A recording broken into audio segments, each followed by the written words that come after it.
Heavy Bag Boxing TV. Y'all make sure you go sub up to my man Heavy Bag Boxing, baby. Get your dumb ass in, hit this bag. The Heavy Bag Boxing TV. Y'all just go ahead and subscribe to Heavy Bag Boxing TV. He be lit on his channel. And Heavy Bag Boxing. Heavy Bag Boxing TV. Yo, shout out to Heavy Bag Boxing TV. Heavy Bag Boxing TV. Heavy Bag Boxing TV.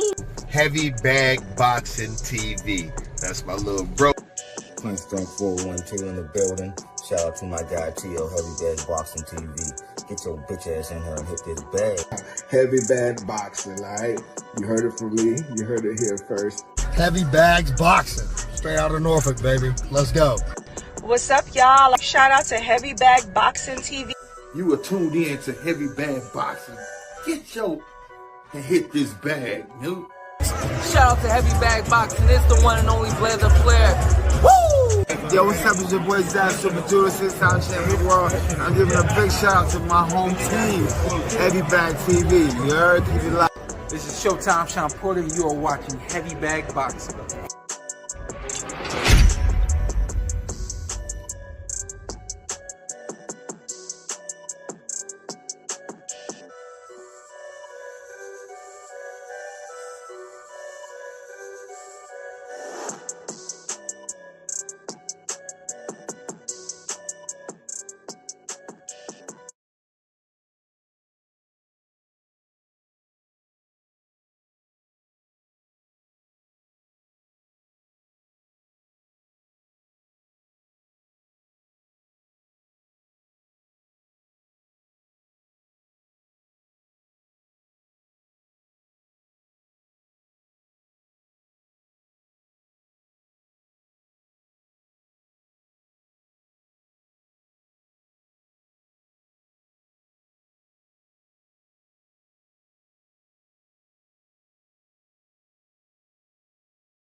What up, YouTube? Big T Heavy Bag TV. Man, if you don't get your goofy ass in here and hit the bag, oh, back with another one. Tough son of a bitch. He's the toughest son of a bitch I ever met. You better bet your sweet ass, man. For the ladies, let me hit you with a little bit of that theme music. This is who I am. They call me the Superman lover, yeah. They call me the Superman lover, yeah. Every superhero needs some. What up, what up, what up, man? Let me get you straight, man. I got the link in the chat. And of course, hopefully we can get some callers, man. There's the call. There's the number 757-349-6242. Gervonta Tank Davis. I don't know if how many was listening to the amp up, the hype up of the sound bites from Gervonta Tank Davis over the years. And man, listen, man, like I told y'all, this is a love-hate with me and Tank, bro. And I gotta let you know about some information. I feel so bad. It feels horrible. But real quick, as of today, which was yesterday, Tank Davis, Gervonta Davis, has broken the Barclays Center highest grossing boxing show record, his own record, and is on track to breaking the all-time record for any event in the building.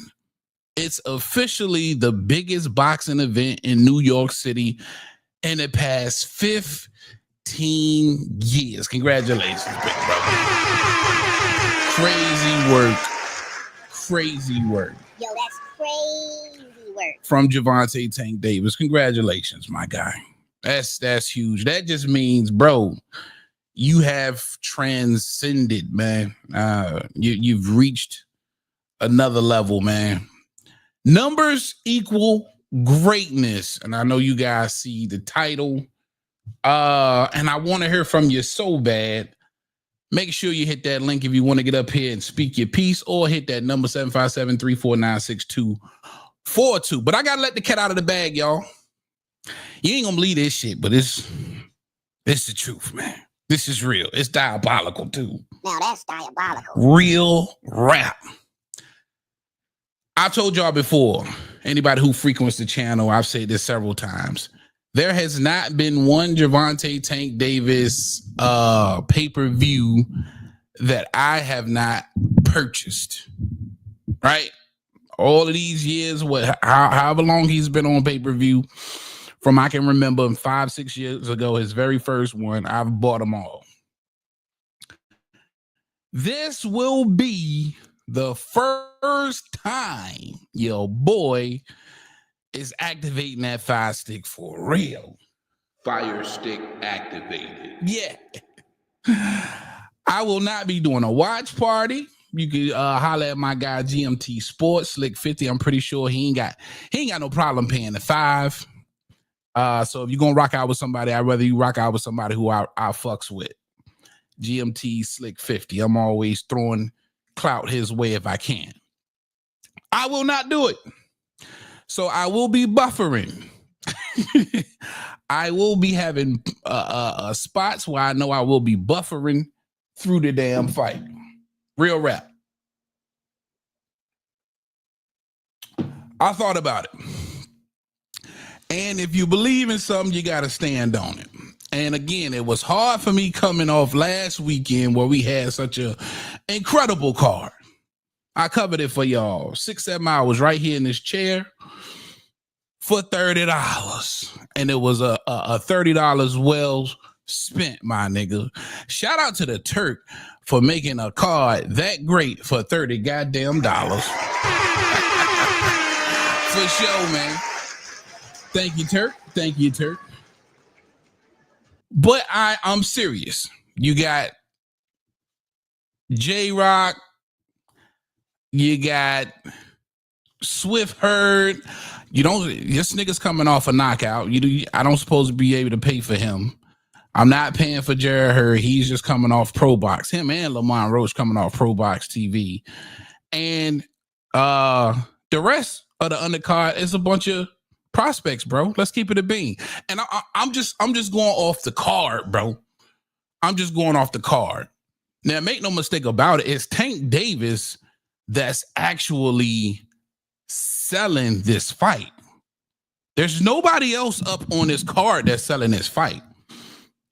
A lot of motherfuckers don't know who Gary Antoine is. A lot of people don't know who the hell Ryo is. You're not paying for J-Rock. You're not paying for Jared Hurd. And you damn sure ain't paying for a bunch of prospects that you've never heard of. So it's most definitely, and again, all respect due to Lamont Roach. But nigga, we just covered you on Pro Box TV fighting Macquarie, bro. Shout out my guy GMT. I think I covered that fight with him. He in the building. What up? What up? E-Dub in the building. Everybody in the building. Appreciate you guys. Make sure you smash that like button for your boy. But we just covered you niggas on Pro Box TV. And again, I'm just going off the card. It's the card. It's the card. You got, outside of Tank Davis, you got one fight on that card that could be a main event that you could put some fights on the undercard to. And that's Ryo versus Gary Antoine. And again, not many people know who the fuck they are. So I'm just going based off the card. So you got a bunch of prospects and some of them undefeated. You know what I mean? Somebody's got to go on a few of those.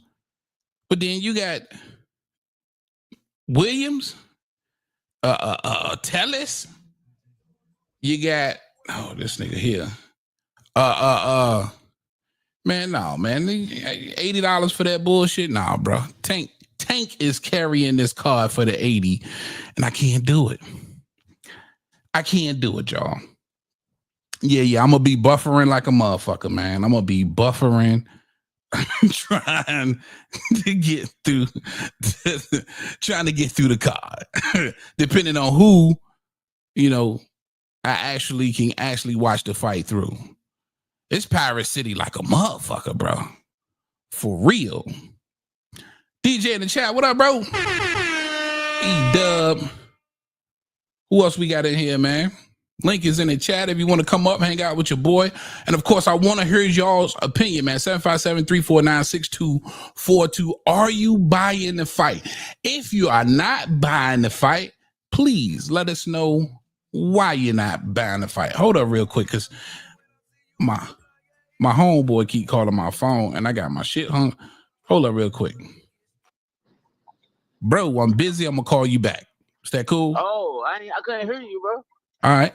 You hear me now? Can you hear me now? No, nigga, I don't hear you. Can you hear me now? No. This is the type of shit I got to go through. You live, my nigga, on my show. Hey, look. Heavy bag motherfucking boxing motherfucking TV, nigga. And he ends the call. That's the kind of love and support you got to have. You ain't got friends like that, they ain't no real ones. For sure. Who does that? Who takes phone calls live? I do. Definitely want to hear from y'all though, man. 757-349-6242. You buying the fight or aren't you buying the fight? Yeah, man. I'm opting out, bro. Let me out the car, though. I got to get the hell out the car. Let me out the damn car. Let me out. Let me out the car, though, boy. They killed Ricky, and y'all going to get revenge. But I got to get the hell out the car. Let me out. I can't pay the $5, bro. I can't pay the $5. And just hold up, because I ain't land the plane. I didn't land the plane. Again, I'm just going off the card, bro. I'm going off the card. You telling me you got a bunch of prospects, and I kept saying, look, PBC, you can't use pay-per-view to build fighters. Maybe you can, but I don't like it, right?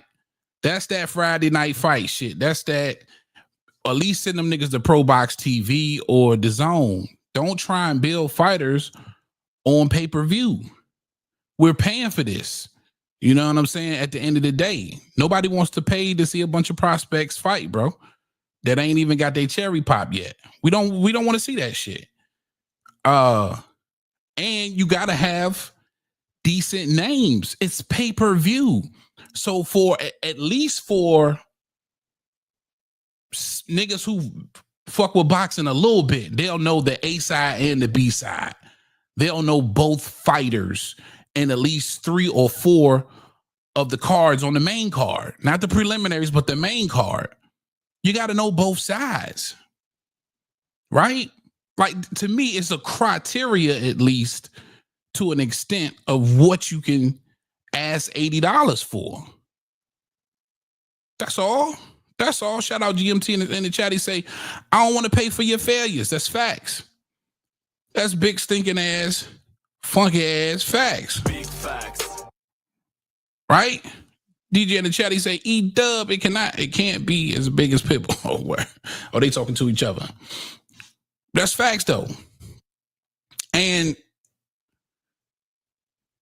the saving grace, Ryo versus, of course, Gary and Twan. And again, a lot of people don't know who they are. You got to really be fucking with boxing to know who Ryo is, to know who Gary and Twan is.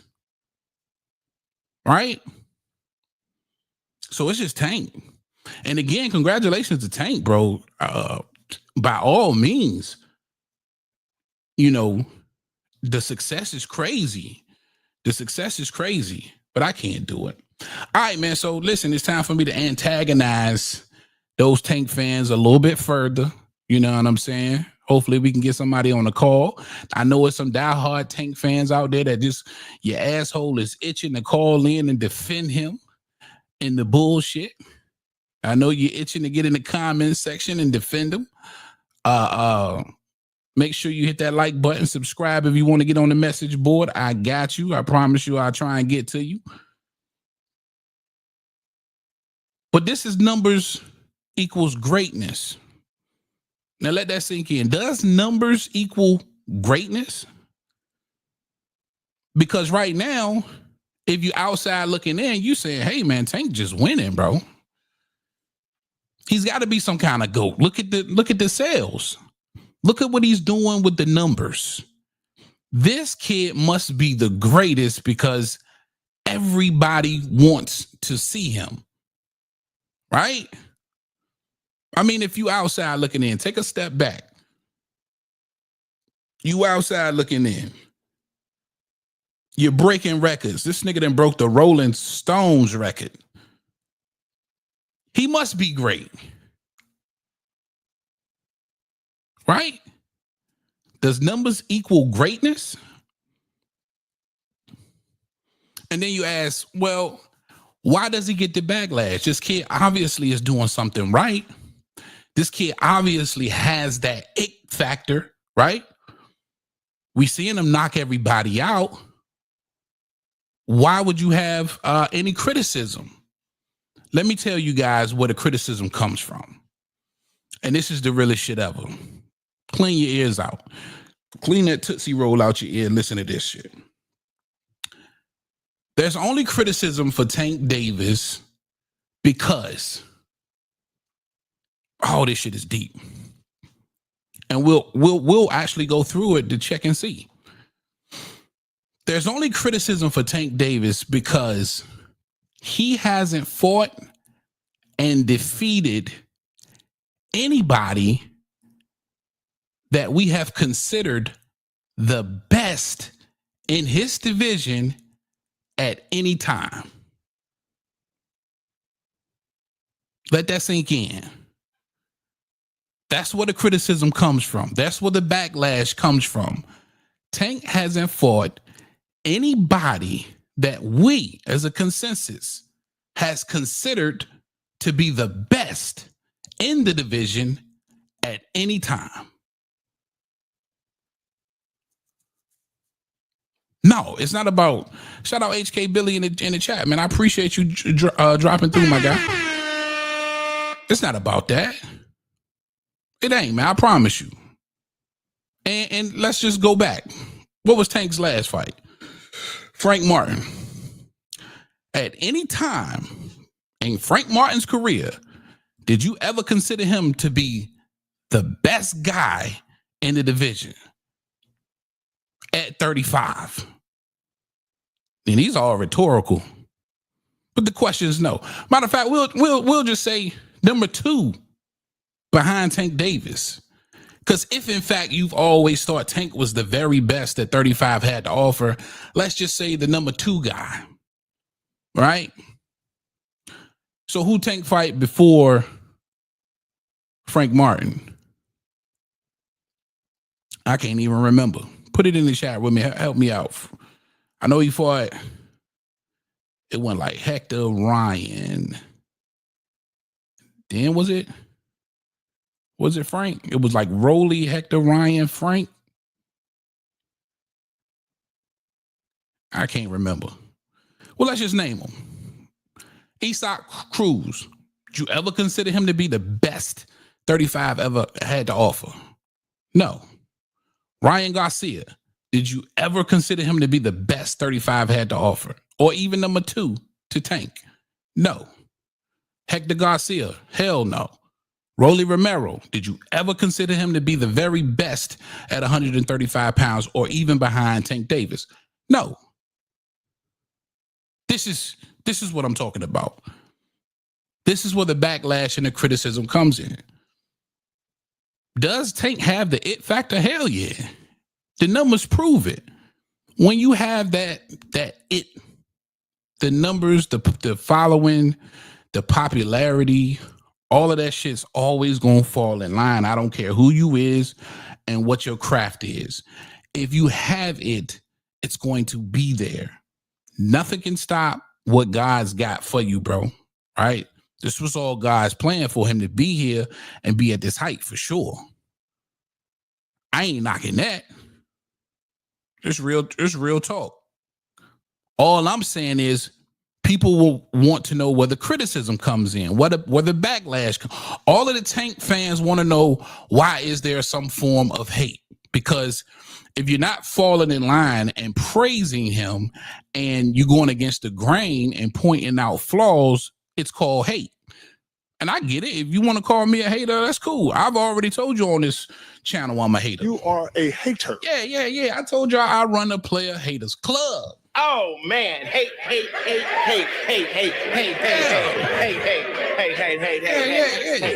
Sometimes I want everything in life bad to happen to a nigga. I hate you. I don't even know you, and I hate your guts. I hope all the bad things in life happen to you and nobody else but you. That's facts. So if I'm telling my truth or giving you my opinion and you consider it hate, I feel you. It is what I don't listen. I don't give a fuck. I've been called a lot of things. Look what they did to Jesus. I don't give a damn. HK Billy say Ryan definitely top 3. So you mean to tell me somebody who's completely unproven, never been a world champion, no kind of accolades in the division, that's where you gonna hang your hat on? All right, that's your opinion, man. I can't be mad at you, but I'm gonna tell you that shit is weak, and it's a big reason why he gets backlash and criticism, bro. That's all. E-Dub in the chat, and I'm sorry, guys. Let me try and get to y'all's. I got taken away. Shout out my guy Punch in the chat. What up, boy? Good to see y'all. Please make sure you smash that like button. I would like for other people to know that we having this conversation right now. So hit that like button so they can come on in here and get to see it and rock out with us. Numbers up, 757-349-6242. Holla at me. HK Billy, get it off your chest. Call in, man. Let us know. Defend your boy. Be a man and put a voice or a face to it and defend old Tank Davis. Come on up here. Let me put the link in the chat too. Coco, what up, girlfriend? Good to see you. Good to see you. For sure. For sure. Oh, man. Let me give a good warm welcome for my guy, Slick 50. What up, my brother? What's good with it, man? What's good with it? I can't call it, man. Just having this Tank Davis discussion, man. Please get it off your chest and off your mind. I know you got good intel for me. Man, we on the same type of time, bro. The same type of time. I woke up with this kind of conversation on my mind this morning, man. Like, mine was about like, why is it so much Shakur hate? Where it's kind of warranted, kind of both ways. It's just it's in a different way, but it's warranted both ways. You know what I'm saying? And then Absolutely. It's like, I want to know why people try and separate the two. Like, at least he'll be fighting somebody in his class, right? Yeah. The top 5. And if you go back, I like the list you gave, but see, when he was supposed to fight the motherfucker before he been deemed garbage, right? Before he hit Ryan and got beat the fuck up, he was the man. Yeah. Devin was the man. Devin was the guy to get. You see what I'm saying? Even Ryan dodged him and said it publicly. No, I'm not ready for Devin. I'd rather fight Tank. He said it himself. Then they came up to dodge that man because he wanted the belts. Everybody has to, and you lying. You're lying if you say you don't remember this. I distinctly remember him, Tank, and Ryan saying, I don't give a fuck about belts. And that instantly discredited Devin for going for belts. All of a sudden now belts didn't matter. All of a sudden belts don't feed my kids. All of a sudden all these rumors and shit came out. But the meantime, all of a sudden then they start saying he had a French fry belt. This, that, and the third. Then he become undisputed. Then Tank tucks his fucking belt between his legs, remember? Absolutely. So my argument this morning was like, okay, how y'all mad at Shakur and y'all not mad at the guy who keep fighting Rudy Poots every pay-per-view? These, like back in the 80s and early 90s and shit like that, this fight would have been on ESPN, Showtime, HBO. Yes, he still would have been a pay-per-view star, but the pay-per-view would have been against somebody in his class amongst the elite. This is what people don't understand. You know how many pay-per-views Bernard done had and regular fights he done had on TV? Yeah. That didn't make him less of a pay-per-view draw. It's just the guy he was fighting was not mandating that fucking money.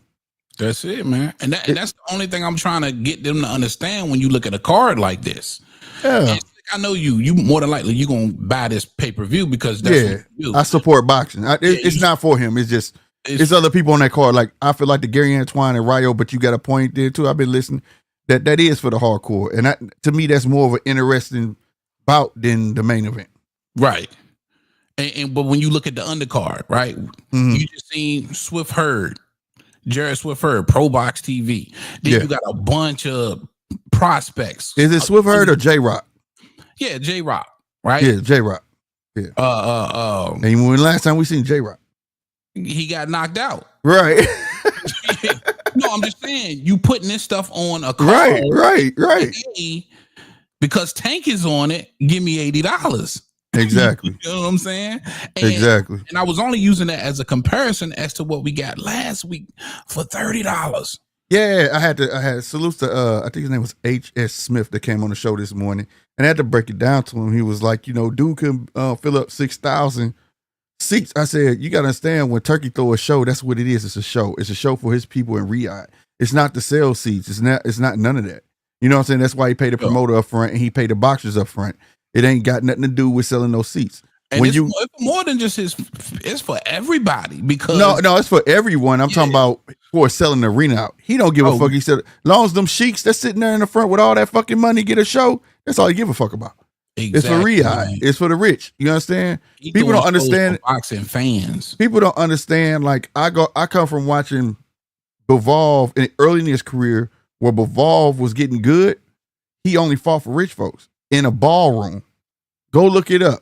Circle tables everywhere. Number of rich motherfuckers in tuxedos. Watch this nigga fighting. HBO got cameras in there. See, these other countries do some shit way different than what we do. You see what I'm saying? Everything not about making a dollar. You get what I'm saying? Some shit is strictly for entertainment. But nonetheless, let's pull the punches though. Let's do it for real. All right, he's popular. He's popular. That's a fact, right?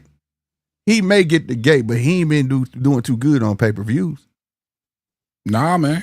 So you can't have it. You can't have it both ways. I'm damn sure still. That tell you he need what? A dance partner.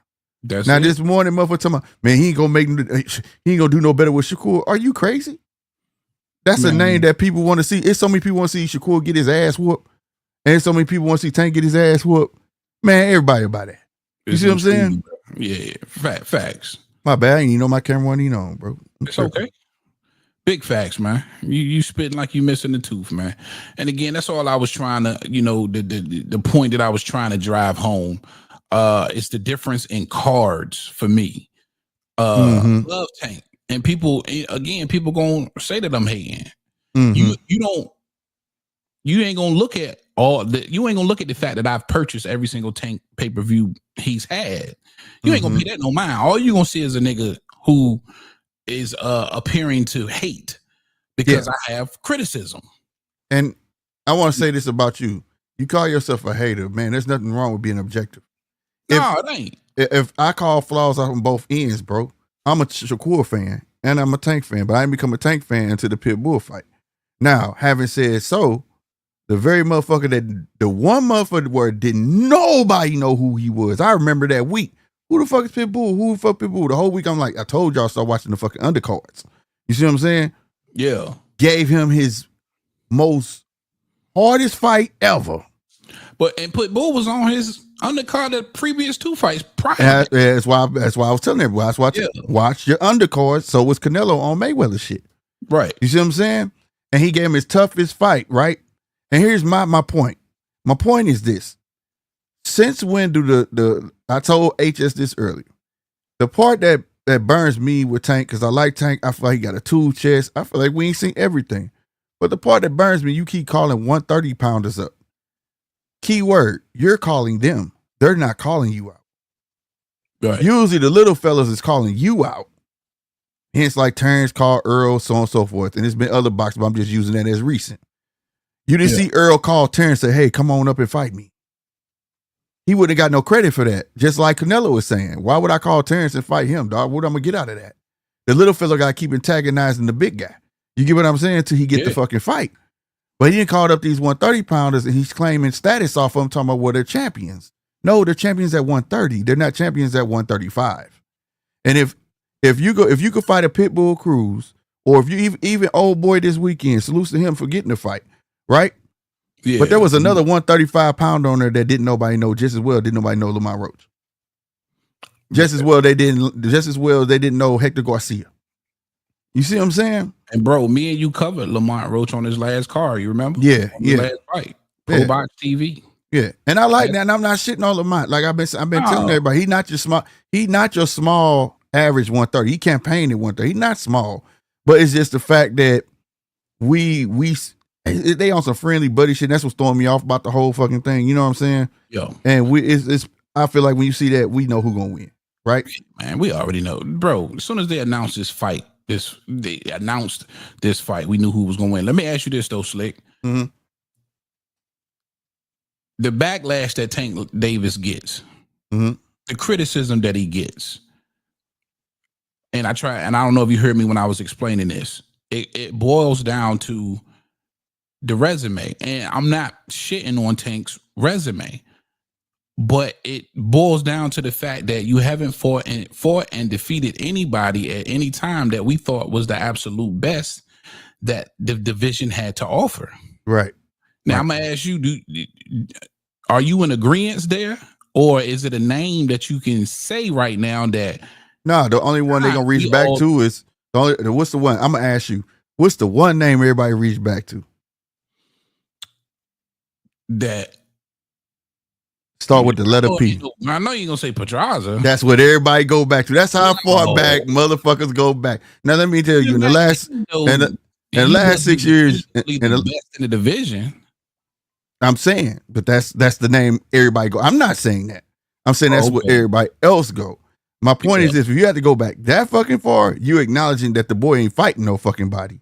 Now in the beginning, I've had this conversation where the Shakur and all that stuff was coming up or whatnot, you know, and goddamn me. Hold on, I gotta do this real quick. My bad. I'm gonna come back. My bad. All right. Yeah, and that's the only point that I'm making, bro. When you hear the backlash, when you hear the criticism, That's what it is. And again, I don't care whose fault it is. Some people going to say Tank Duck. Some people going to say Devin Duck, T.O. Duck, whoever Duck. It doesn't matter. It's Tank Davis's burden to bear. It don't matter, bro.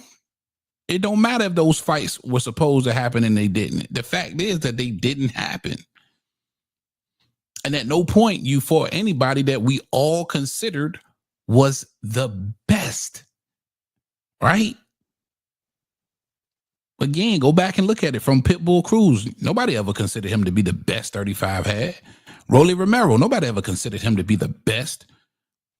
Hector Garcia, he's 30. Ryan Garcia, nobody ever considered him to be the best 35 pounder. No, all of these guys.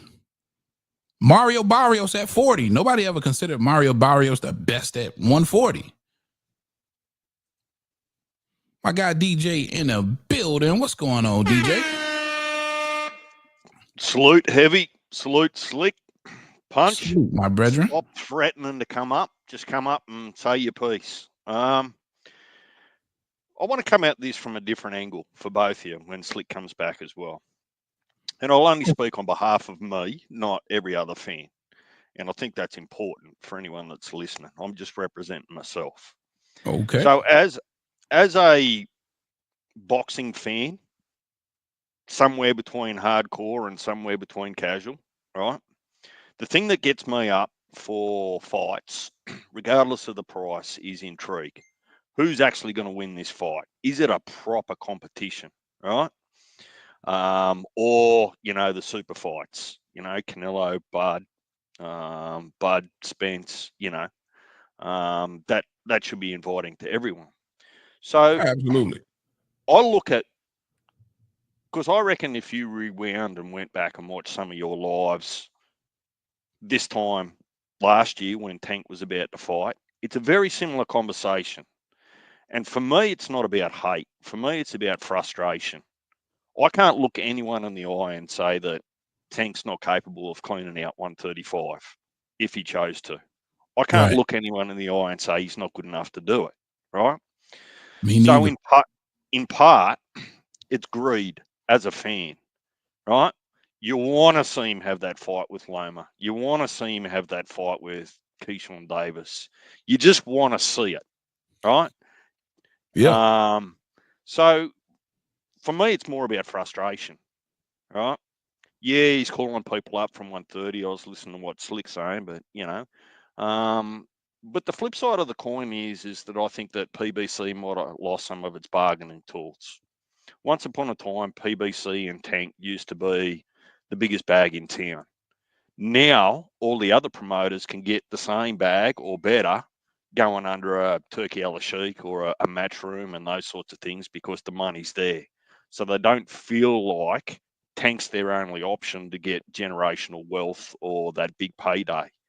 So if PBC, and I'm just speculating, if PBC's sitting down and saying, look, you're the B side, we're the A side, do it all our way, we're going to pay you 60-40 or 70-30 for a manager and a promoter of a fighter like a Shakur or a Keyshawn says, yeah, nah, we can do better fighting someone else somewhere else. So for me, Tank's just frustrating because he hasn't had what I call that generational fight or that. Yeah, that's what it boils down to, DJ. That's what it boils down to. That defining fight. And I agree with Slick, right? And I think I said this last time Tank was about to fight. We haven't seen, I don't think, Tank get pushed. Like, just how many tools does he have in that toolbox if they're called upon? How good is he if he has to fight off the back foot, right, under pressure? No one's done it to him. Early rounds, sure, he's downloading data and having a look and those sorts of things, and he probably loses the first 3 or 4 rounds in most part. But if you're watching it, that's just him working out how he's going to put someone to the sword a couple of rounds later. Right. And look, the conversation's always going to come up. What did I pay for Riyadh season? Like $40 or something, right? Last weekend, and we got, I don't know, what was it? Something ridiculous, 8 hours or 9 hours worth of boxing. Yeah, it was over 8 hours. It was a marathon, right? For Yeah. $40. Then you give me three fights, one of which is definitely not going to go the distance. So if Tank wins in 7 rounds, that's 21 minutes worth of work, right? $80 for 21 minutes worth of work. Come on. So and let me ask you this though, because you are somewhere between a casual and a hardcore. Does the rest of that card interest you, right? Because I know there was some intrigue about a lot of the matchups from the Riyadh card that, you know, you was like, I gotta, you know, it's $40. I'll pay for that. But with this card, and again, we're international here. For those of you who don't know, this is DJ who frequents the show regularly.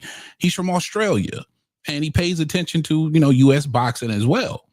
And when you hear this card, when you hear the Jarrett Hurd and J. Rock Williams and the Rayo versus Gary Antoine and a bunch of prospects that you never heard of, is that intriguing to you at all to make you want to buy this card as well, DJ? Look, I think I'd be more interested if they'd have had maybe 2 more fights on. I'm gonna take a shot at this bullshit. I'm scared. The most interesting fight for me, because I can pretty much predict the Tank and Roach outcome. It's just a case of which rounds it's going to be. So there's no intrigue there, right? Is it going to be round 4? Is it going to be round 7? Is it going to be round 8? How long does Tank want to play with his food, potentially? So the El Rayo and Russell fight's more intriguing because I don't think anyone's prepared to put their spare $1,000 or $10,000 on a winner, right? Because you just don't know what you're going to get, right? They're both perfectly capable, so it could go either way. Right. I just don't think there's depth in the card. And that's the point that I was making. Man, bro, down the $80 fight card, man, it was $8,000 per seat for a ticket, nigga. What? Not for the nosebleeds though, right? Nosebleeds was 15, my nigga. 1,500 for the nosebleed. Like I say, man, listen, my nigga. I'm looking at these prices and rubbing my eyes. I don't think they real, dog. The kids got it, bro. Whatever that shit sold out, is, man. he's got it. It's crazy, and I ain't gonna cap, bro. I was not gonna pay $80. You know what I mean? Until they put Gary Antoine Rayo on there. Then I paid it. Fuck it. I'll pay for that. I ain't mad I paid for that either. As long as I get a good fight. Now, everybody else in that card, I can care less about. Tank is going to knock this dude out in 10 rounds. Okay. I said 8, but I'm going to knock it up to 10. You know what I mean? Okay, so that's good. Let's backtrack real quick. All right. You came to the conclusion that you would pay for this. And see, that's some hardcore boxing shit.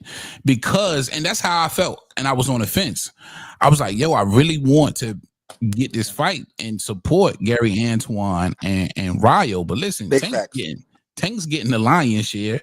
I would be surprised if Rayo and Gary Antoine, either one of them's even getting $1 million for this fight. I doubt it. You know what I mean? But that was enough for you to say, hey, I'll buy this card. Yeah, that was enough. That was an intriguing fight, bro. That's all I want to be is intrigued, bro. I don't want to be able to predict. I know I'm good at it, but I don't want to be able to predict these fights, bro. And Gervonta Davis' fights are just too easy to predict. But then that boils down because, well, let me ask you this, Punch. Are you interested in all the Jarrett Hurd, J. Rock fights? I mean, Jarrett Hurd. No, you said you started that off wrong, so that's now enough. Jarrett Hurd. You don't give a shit about them prospects, and you already know who's going to win the main event. So you're basically paying $80 for Gary Antoine and Rayo, which is because that's a main event all in itself in my eyes. Yeah, that's nuts, bro.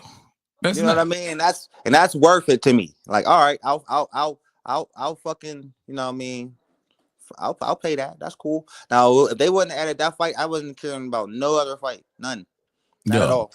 But as soon as I seen my nigga Gary Antoine, who's coming off a bullshit loss, you know what I mean, going against El Rayo, coming off his biggest win, that intrigues me heavy. You know what I mean, and I'll pay for that, just for that. And, you know and shout out! I forgot to Puyo and Sandor Martin. He's finally getting an opportunity. Sandor, he's been knocking at the door forever. So shout out Sandor Martin finally getting an opportunity. Facts. And Puyo's a hell of a fighter, man. Y'all don't know that's Puyo's a hell of a knocked off fighter, but Gary I don't think he did Antoine. enough to beat Gary Antoine. I don't. I wouldn't have been mad at a I think it draw. was close. I wasn't mad at the decision. I wasn't mad at the decision. Yeah. You know what I'm saying? But I still think Gary did just enough to get over the hump. That's just I me. thought he lost. Either way. I wish they would have went into a rematch, but I understand. You know what I mean? It ain't enough clout there for nothing. Yeah. But you know, I mean, be honest though, like but it's not. You know how we are, right? Review. You know, as hardcore guys, we like to research research the fighters before the fight, bro. And this one they both match up so well. You know what I mean? Yo. Now, Antoine is a little slicker, but can he handle O'Reilly's power? You know what I'm saying? O'Reilly coming off 2 losses, but one of them was bullshit. That cold work. I believe Antoine got a chin, man. I don't see I believe he has a chin too. That's what I'm saying. Yeah. This is somebody we're gonna see actually possibly tested. That's a big head boy. And that's what make me raise the eyebrow. You know, because I think he's the best wrestler, brother. I think he's the best one. I think he always was. You know what I mean? I was super shocked when he lost to Puello, but he was coming off a real long layoff. Not making no excuses. You know what I mean? Because he still was kind of sharp, but he looks very motivated. And when O'Reilly said he don't bring nothing to the table, I seen that fire light up in his belly, bro. So I want to see how he react to that. I don't really like the fact that them PBC niggas, they be giving you back-to-back opportunities at belt. I hate the fact that, because I fuck with Gary Antoine. That's my guy. I'm picking him to beat Rayo. But I don't really like the fact that they giving him another opportunity like they did Tim Tszyu. I was kind of salty at that shit too. But I understand because they got the certain fighters that they want to push. Well, yeah, you got to think about it, man. I mean, noticing heavy that all the talent is running over there to Big Turk. So you got to start making some of these boxers happy, bro, or they going to leave your ass. So I think that's what Al is waking up to right now. Well, see, the way that Turk got it set up, they don't even have to leave to do business with Turk. You know, they ain't got to leave the PBC but I'm to do saying, business with Turk. Though, shouldn't PBC be treating their fighters better? I don't know, man. Because if you listen to them, they all praising PBC. I couldn't believe what David Benavidez just said. He was just like, "Yo, you know, I think Al Heyman loves me," and yeah, but then when he was over there doing business, he was on his Jill Scott, wasn't he? He was, I think he loves me. I think Al Heyman loves me and some bullshit. So I get why they be loyal to the guy. You know, he drug you from the bottom to the top. I understand. No, he didn't. No, he didn't. Because who was he with before PBC? Bringing up all the fighters. Everybody was running the PBC. So, you know, they was putting the backing behind. I told you there was a lot of them being super over. Man, that's why they're so loyal to him, man.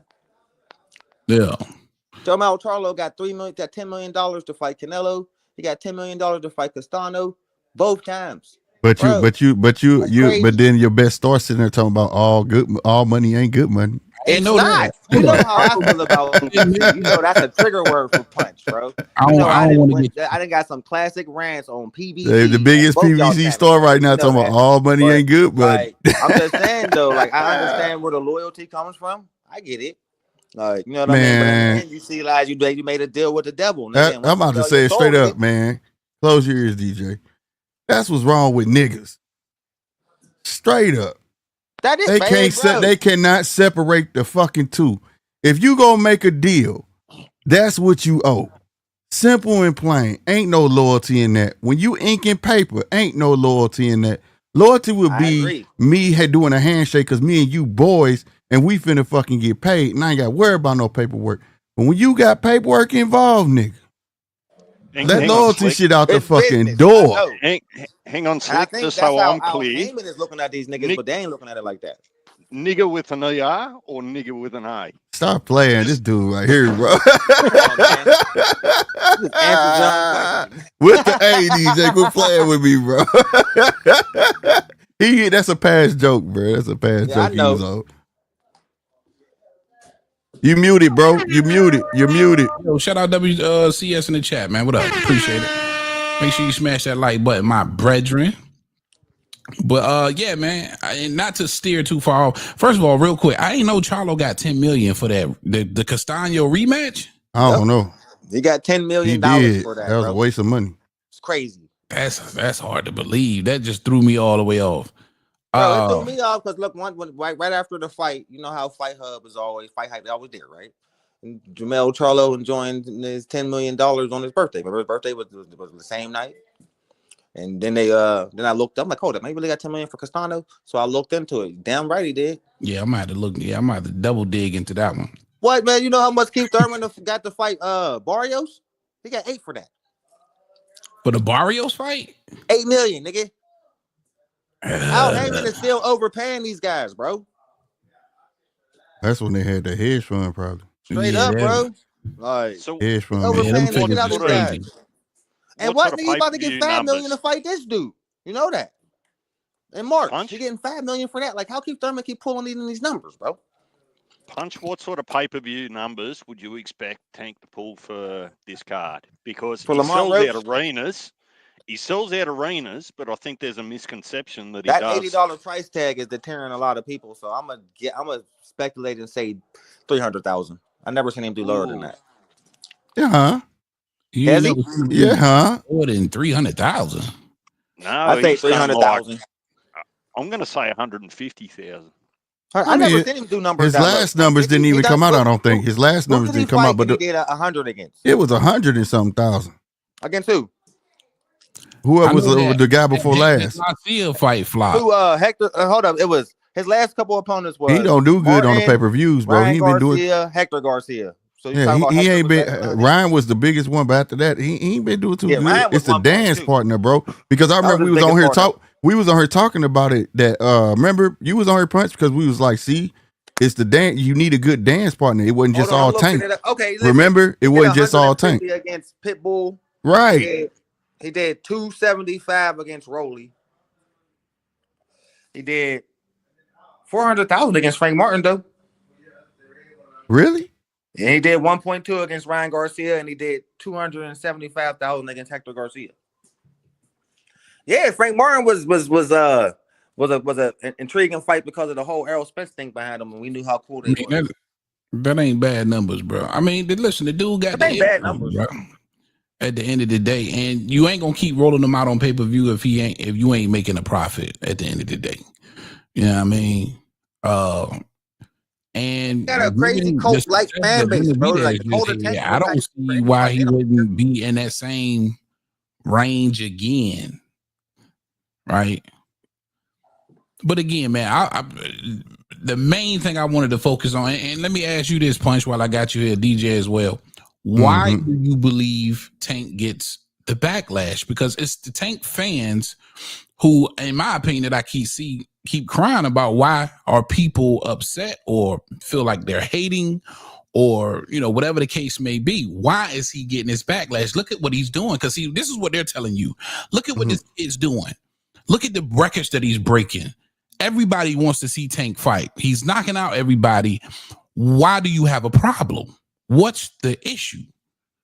Well, the problem is that the hardcore niggas, our voice is starting to overweigh the casuals and the Cold Tank. We're tired of seeing you beat up bums. We want to see you get tested. We want to see your greatness put on display that we all know you capable of. And until we do, we're going to keep on shitting on every subpar opponent you fight, bro. We're tired of it. And now we're starting to finally, thank God, overtake the casuals. And it's getting to his ass, and it should be. Like, I think that's why.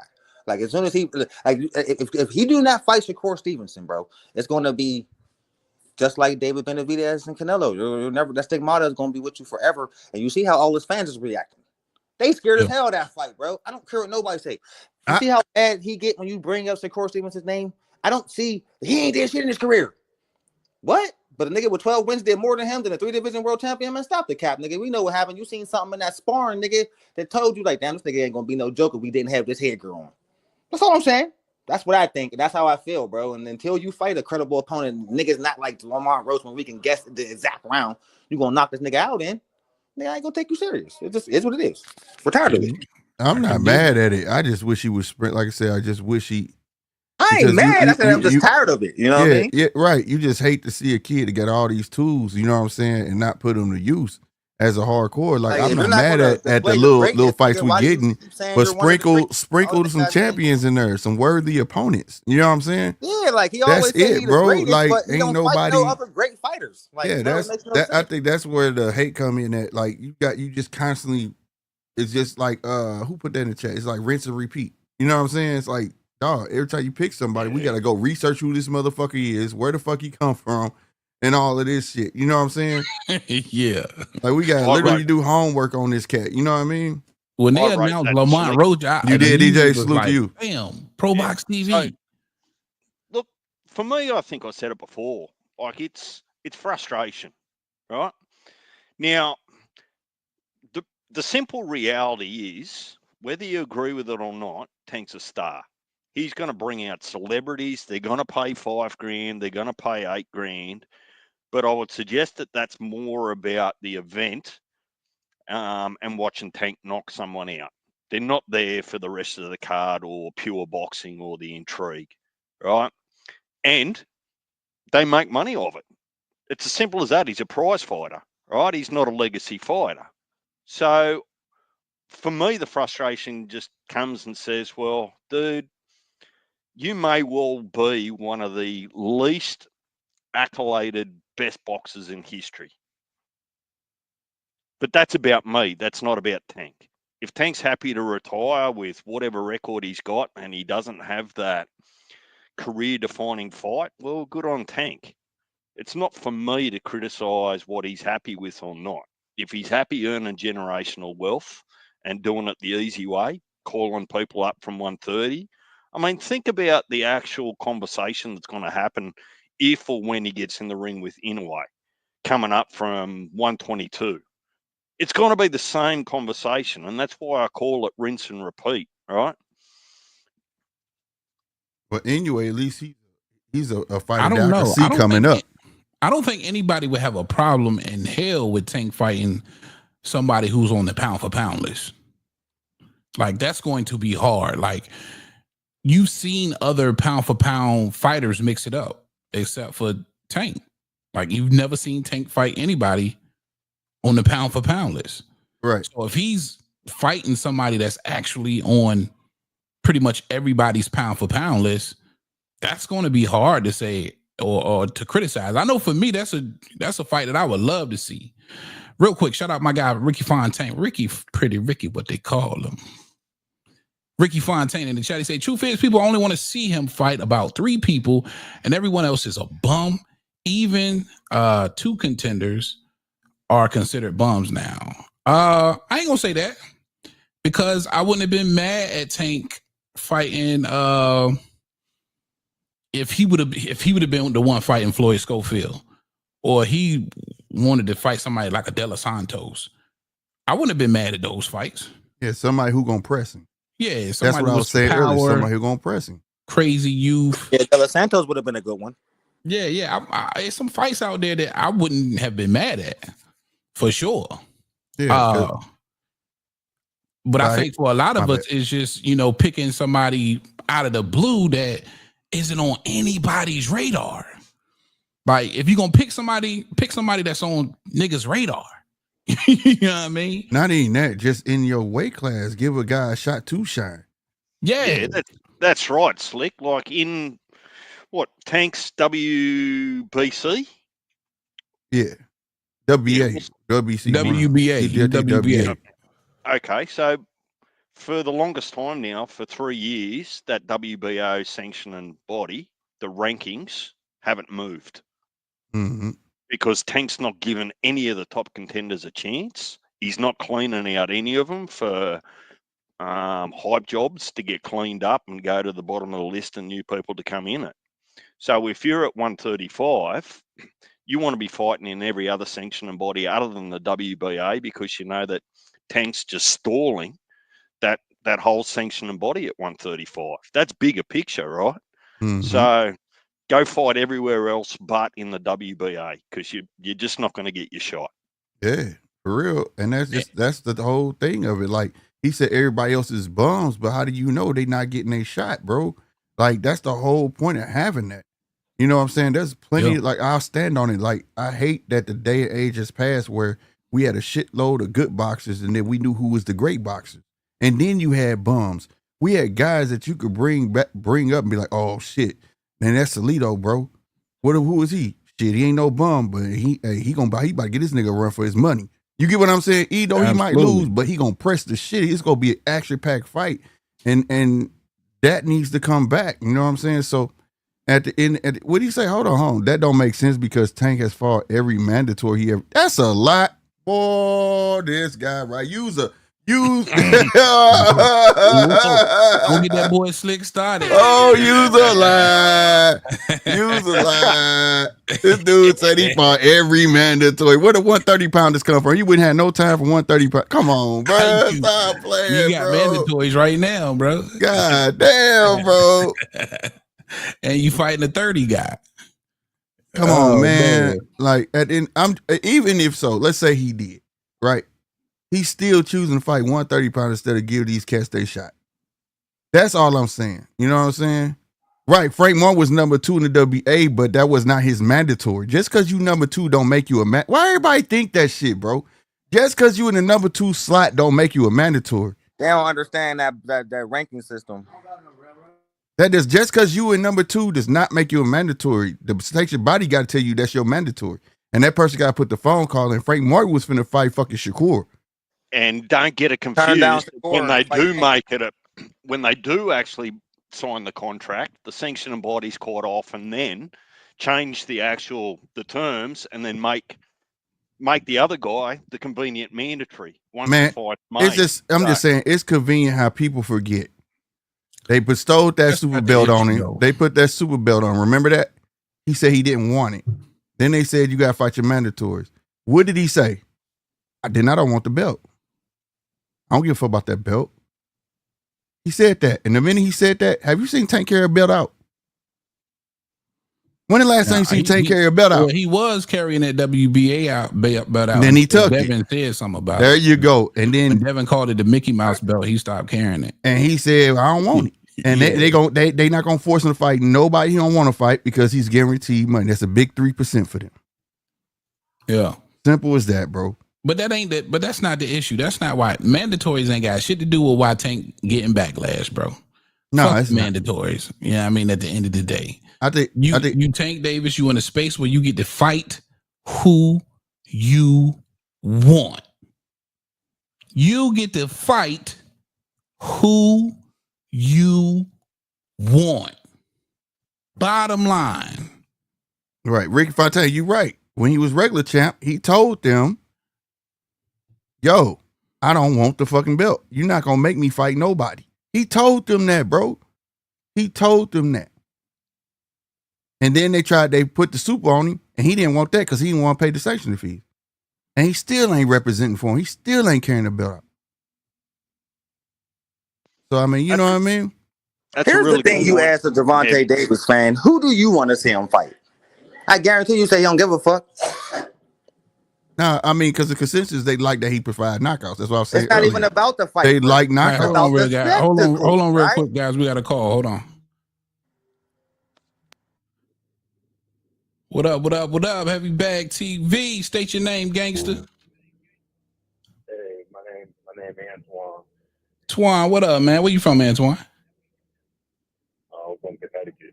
Connecticut in the building. CT. Cut it up, son, heavy. Man, I just did. Speak up a little bit for me, Twan, if you can.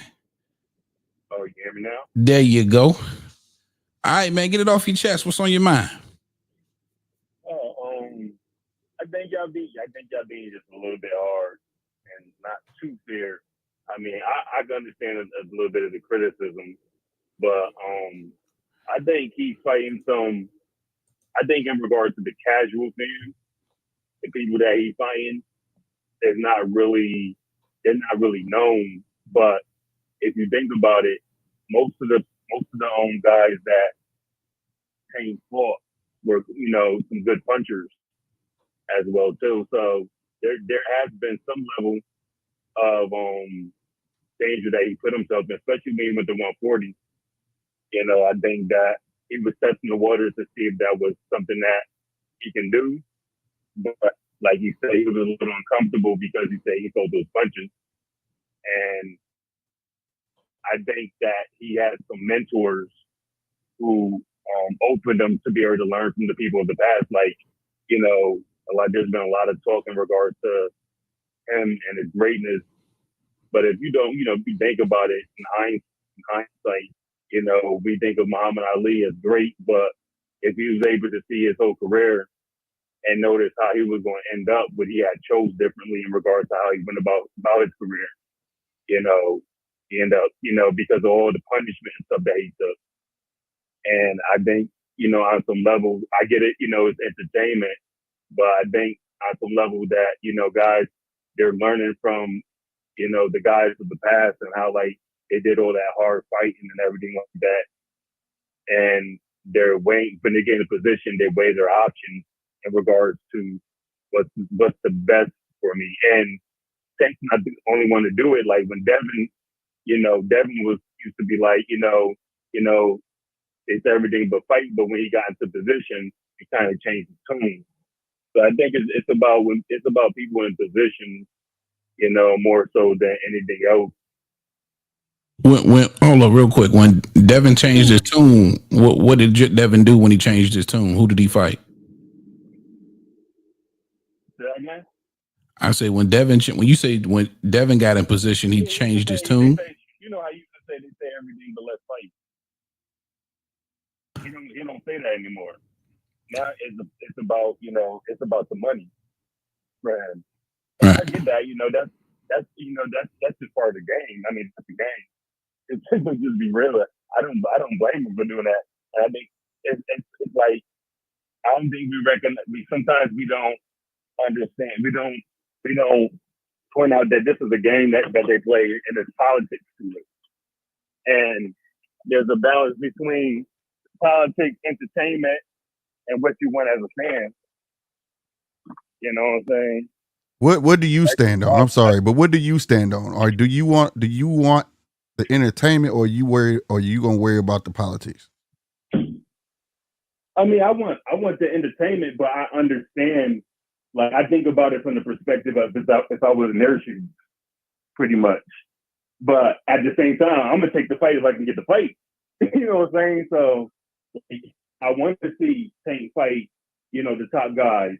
But at the same time, I understand that, you know, it's a leverage game that's going on. And there's a lot of things that go on that we don't know about. But there's a lot of people, especially on YouTube, I'm not saying you guys, there's a lot of news that get put out there to see what sticks. And it's just an interesting thing to witness. Because I do a lot more so listening rather than, you know, my 2 cents in there. But you know, you can see the game. You got like certain YouTubes that favor this guy over that guy, and right. I think a lot of times people don't recognize that. You know, it's kind of hard when you have a bias to give a well-balanced opinion at times because we're human. You know what I'm saying? I'm gonna be straightforward. I favor Gervonta, but I try to check myself at the same time. And a lot of times we don't practice checking ourselves in regards to our opinions and what we stand on. Well, let me ask you this, Twan. At any time, and your mic hot. Is it too loud? Yeah. Okay. No, you good. At any time, did you ever think that Tank Davis fought the absolute best that the division had to offer? And let's just say you felt like Tank has always been the best guy in the division. Let's say the number 2 guy. At any point, did you ever feel like Tank Davis fought the best guy? Because you started off with this call like, hey, man, I think y'all been a little too hard on Tank, like with the criticism. And I'm trying to expose why people, right?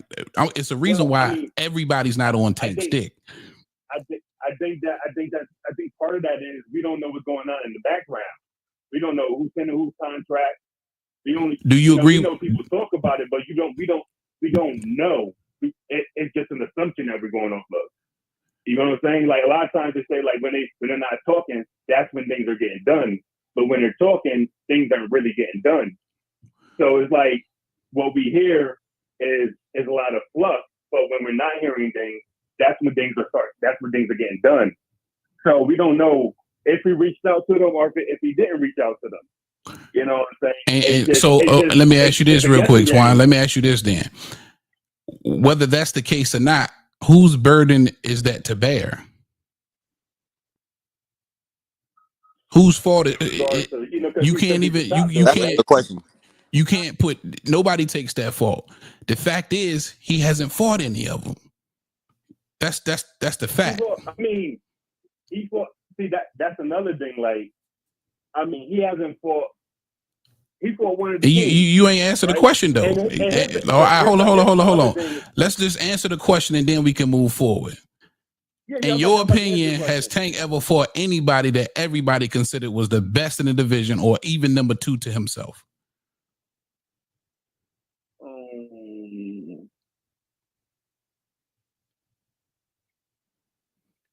Yeah, I'm gonna take that as a no. The best in the division, number 2 to himself. I mean, I would say no to that. Yeah, and real quick, that's the only thing that I'm trying to convey here. Because he just tried to fight Lomachenko. Loma's washed, man. Loma's already lost to T.O. and he's already lost to Devin. I don't even know why people are interested in seeing Tank fight Loma. For what? He's already lost to 2 of the other guys. That's no longer a 50. Nobody thinks that's a 50-50 contest anymore. Just because somebody lose doesn't mean that's like he shouldn't fight, Devin because Devin lost to Ryan. You know what I'm saying? But it's still intrigued there. Technically, he didn't lose. He didn't lose. Yeah, technically he didn't lose, but it's still a lot of intrigue there as well. Yeah, that nigga lost, but on paper he won. But in reality, we know what happened. I mean, everybody saw what they saw. I mean, and nobody really paying attention to right. Yeah, for sure. What they saw. It's kind of, I mean, I get that, but people saw what they saw. Okay. But I mean, I agree with you. I mean, I think I think he fought some good guys and he fought some competition and he has put himself in danger at times in regards to people he has fought. It's just that, it's like some of the other guys, some guys are just so good that it kind of doesn't matter who they fight until they fight each other, that they're not going to really be tested. Right. That's what we say. And then you got the politics in regards to different, this guy's over here and that other guy across the street as well. And sometimes people across the street don't want to work with each other. So regardless, even if you are, the top guy, if the other guy's promoter doesn't want to work with you, it really don't matter. For sure, Twan. Hey, and I definitely appreciate your points, man. I got some other guys that's trying to chime in here, man. Thank you for the call, man. I appreciate you. All right. All right, man. You take it easy, dude. All right, my man. Twan, right, brother. CT. Appreciate you, my brother, for sure. All right. We got World Combat Sports. He's in the building. What's up, my guy? World Combat Sports. Come on in, man. Unmute your mic. What's up, WCS? Hey, what's good, HBT, Slick, and everyone else that's on the panel. I don't know who you are, brother. But this is my first time being on your panel. I appreciate the love, man. Thanks for coming through. Solid content. For sure. Okay, this is my take. I'm a Tank Davis fan, not a D rider, but I look at it like this: there's flaws in a lot of these fighters this day and time for us to respect them as being one of the best. And we can eliminate the pound for pound right now. But when you want to go off resume, I heard certain criticism about Tank fighting the best. Not too long ago, when Lomachenko was in the division, prior to him losing to Teofimo Lopez, right? They considered Lomachenko the best, right? For sure. Hell yeah. So he was on the pound for pound list, number 2, next to Canelo. Could nobody touch Lomachenko until Teofimo Lopez beat him. It wasn't Lomachenko's first loss, of course, because we know he lost to Salido. Yeah. But that loss to Teofimo Lopez, somebody with only 14 professional wins, that kind of changed the ebb and flow, because the 135-pound division was hot. You had Lomachenko, T.O., Garcia, Tank. You had Devin down there. That was the hottest division per se in boxing. Right. But Tank, whenever the boxing conversation come up, they wasn't talking about Tank fighting the best. When is Tank gonna do this? It was just Lomachenko. So when I hear people all of a sudden within the last several months, who was chime saying back, that? Who wasn't? I remember a lot of people asking for Tank to fight Lomachenko. I'm about to say I know. Well, not even just Lomachenko, Tank too. I remember Ryan and Devin was calling Tank out back then. Tank out. I never said nobody was calling out Tank. Oh. I'm saying they wasn't saying he was the best at 135. They was saying Lomachenko was the best at 135. You know what I'm saying? Oh yeah, for sure. So not too long ago in 2024, you know how they was going at Shakur? I mean, everybody was just going at Shakur hard, man, based off his performance value. They say he was boring. You know, they say, you know, is he gonna run again from like he did Edwin De Los Santos? All that. All the energy was invested in Shakur Stevenson. Tank was out of sight, out of mind, bro. Nobody wasn't talking nothing about Tank until Shakur Stevenson finished his last fight of 2024. Now they redirected that energy back on Tank. So my point is, a lot of people wasn't really chiming in as critical as they are on Tank to hold him accountable for not fighting the best until now in the last couple of months, because they want to see something else. Yeah, for real. That's my thoughts though. Okay. I mean, he's saying the same. I think you got to watch more boxing. You got to watch more. You got to keep your ear to the street a little bit more, because I mean, tell me why I need to watch more boxing. Narrative. I know. WCS in the streets. Yeah, WCS in the streets, bro. No, I'm just saying, because that's been the narrative behind Tank Davis for a minute. As far as I remember, like, hey, what up? Can y'all hear me? Niggas been asking these questions about Tank Davis. Yeah, I'm gonna get to you. Hold on, real quick, bro. I'm gonna get to you. But before Shakur moved to 135, you know, you had really some solid top names up there. You know what I'm saying? Solid top names. And Lomachenko was one. Tio was one. Devin was one. And things start to, you know, shake up once Tio defeated Lomo.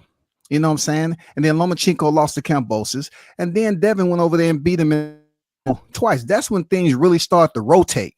You know, and people really, but in all of it, in the eye of the storm, Tank was right there doing that movement, bro. Yeah, he was right there in the middle. But that was doing the criticism. No, it's criticism. I'm gonna tell you. I'm about to tell you, WCS, and you gonna remember when I say this. Remember, it wasn't Tank talking back then. Tank didn't talk at all. It was Mayweather doing all the talking, and Mayweather was safeguarding him because they wanted him to fight Loma, and Mayweather kept dodging the question like, "Nah, we're not worried about him right now," and things like that. So it was mostly Mayweather doing it. Him and Leonard Ellaby was doing all the talking for Tank back then. Correct. Tank went and that was Mayweather preventing the Loma and the Tank fight from happening. But Slick, I heard people talk about bleeding out the casuals. You actually think the casuals was given a dang when that whole situation was playing out with Lomachenko and them rotating and the whole exchange of those unified titles? It went from Lomachenko, who requested to be franchise champion. Then he was beat by Tio. Then Tio beat by Kambosos. And then Kambosos beat by Haney. And that was all that criticism. Everybody was just focused on those guys. Well, I was because when Loma got on the pound for pound list, I was like, how, bro? And remember, they was lying about his loss to Salido. Remember? Correct. They kept posting up. They kept lying about his lie, lining him up, and they was fast tracking the shit out of Loma. You know what I'm saying? And that's a top rank thing. So when the belts changed hands, the whole debacle about the undisputed, when you can't be undisputed with the you can't win a franchise. You know what I'm saying? Then the TO shit happened, and that really fucked it up. And also in the midst of that, that's when they start blackballing Devin. You know what I'm saying? Because Devin wanted to fight Loma so bad and all of that shit. Then he gets the free belt. Then they start calling the franchise champion. Then he gets all the belts, and everybody took their belts, say belts ain't worth nothing. It was a bunch of shit. Then. Yeah, I think Slick. He wanted to fight at the time. Hold on, real quick. At the time, because Undisputed had came up, that was a big deal. That garnered a lot of attention, right? So it wasn't necessarily about making sure we stay on Tank's case about fighting these guys. It was the fact that these guys were actually mixing it up with each other. And then it was more like, all right, well, when is Tank gonna get, when Tank gonna jump in here? He gonna get one of these niggas eventually. and it never happened. Right? So you're right. Like he wasn't, in the headlines as often because it was undisputed going on, and you wanted to give the attention where it was due to the guys who were actually fighting for undisputed. That's all. Okay, so we had a period of time. Good point, great point. And then at the time, he didn't have a real belt, right? He had a secondary. That belt considered the world championship, right? I'm not being facetious, bro, but the Reggie belt is absolutely considered a chip, right? Yeah, so for sure. So look, you had him go 135 and fight for the vacant when he fought Gamboa, and he fought at 140 for the Reggie that Mario Barrios has. It was considered another freaking division for Tank Davis. But when Lomachenko requested the franchise champion so he wouldn't have nothing to do with Devin was put on the back burner. And luckily for him, the war kicked off, and Lomachenko had to go over there. So Kambosos had to fight Devin. In the process before that, Devin was trying to fight Teofimo Lopez, but Teofimo kept bullshitting. Let me say, am I going to fight my freaking mandatory IBF Kambosos? Am I going to fight Devin? They went back and forth on that shit. You missed one too. That because he was supposed to fight what's my boy Fortuna, and Ryan was his mandatories, remember? Yeah. And then somehow they ducked Devin too, and they fought each other. Well, I wasn't really focused on who ducked Devin because back then a lot of people was avoiding Devin. You know what I'm saying? But primarily when those belts start to flow around those unified titles, it was Lomachenko being the second franchise champion after Canelo. Right. And a lot of people were saying that, typical Lomachenko to get up out of there from facing Devin, who a lot of people thought Devin was better than Tio. Well, let me steer the ship. Let me steer the ship back because I think we're getting away from the point. And the whole point you was trying to make was the fact that people wasn't paying Tank any attentions. That what the point doing that process, doing that rotation. Hell no, they wouldn't. No. So you said if they wasn't paying them no attention then, why pay them some attention now? Is that what you? Well, it's a different rotation, a different roster in the 135-pound division right now. It's a different roster. You have new champion. Let's start with Keyshawn. We have Lomachenko, who a vet at 135, really a 130-pounder. Yeah. Tank, of course, and then we have Shakur Stevenson. It's just a whole different dynamic, just like the 140-pound division, man. You had Josh Taylor and all them, and now you don't have none of the champions fighting each other. That's what I'm getting at. Okay, I got you. All right, I think you. I want to say I'm with you when you landed the plane.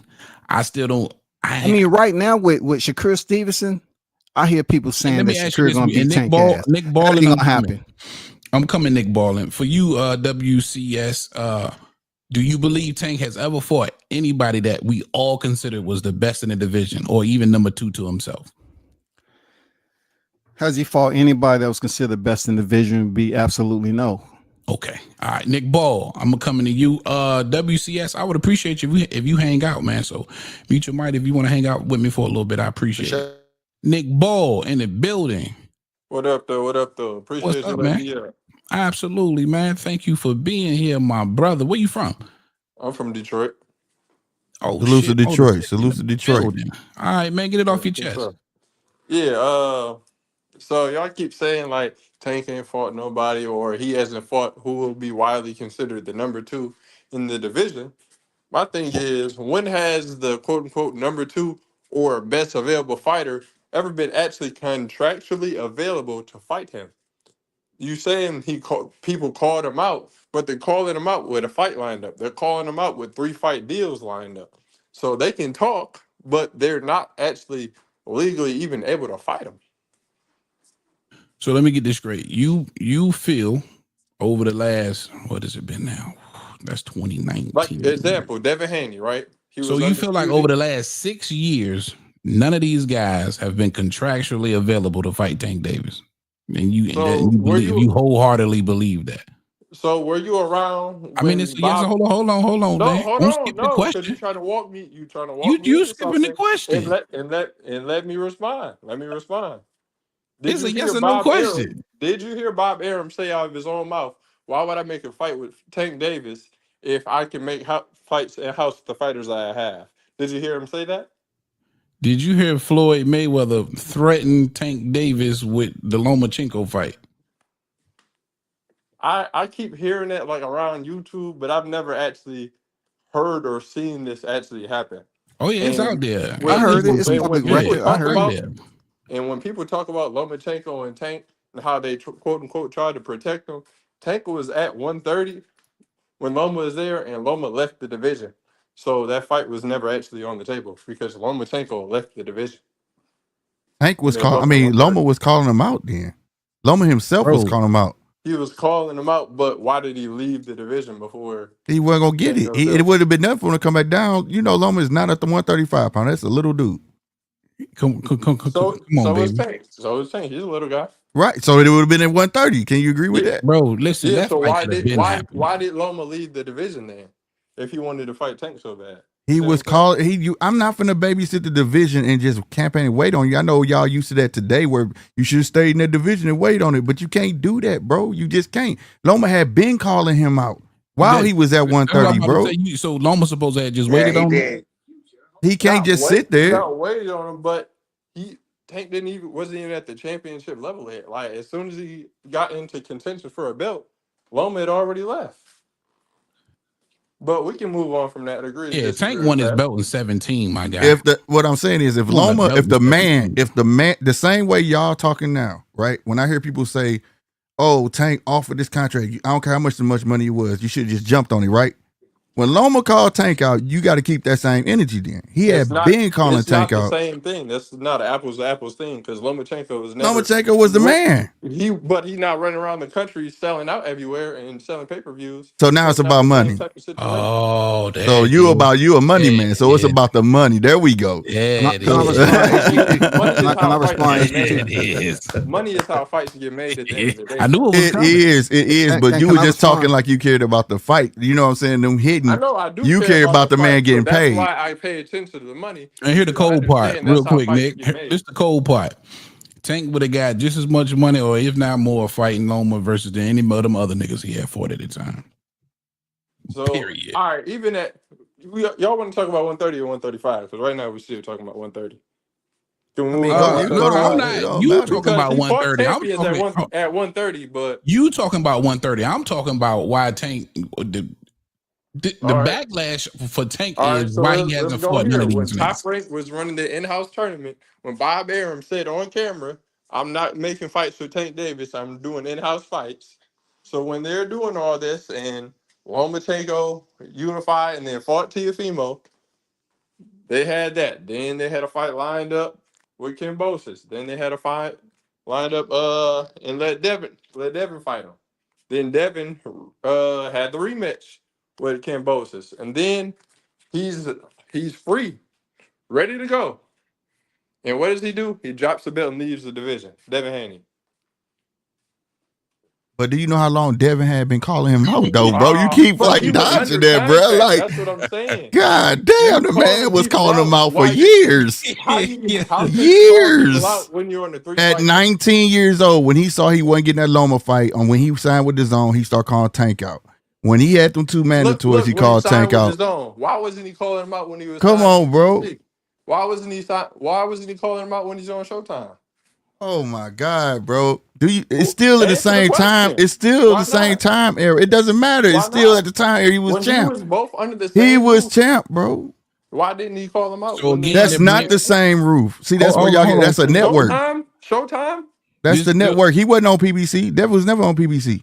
This is all But he was semantics, on man. Showtime the same- Nick, let me ask you this, Nick, and just give me an honest answer. So you believe that everybody over the last 6 years, 7 years, I'm gonna ducked tell Tank you what I Davis? believe.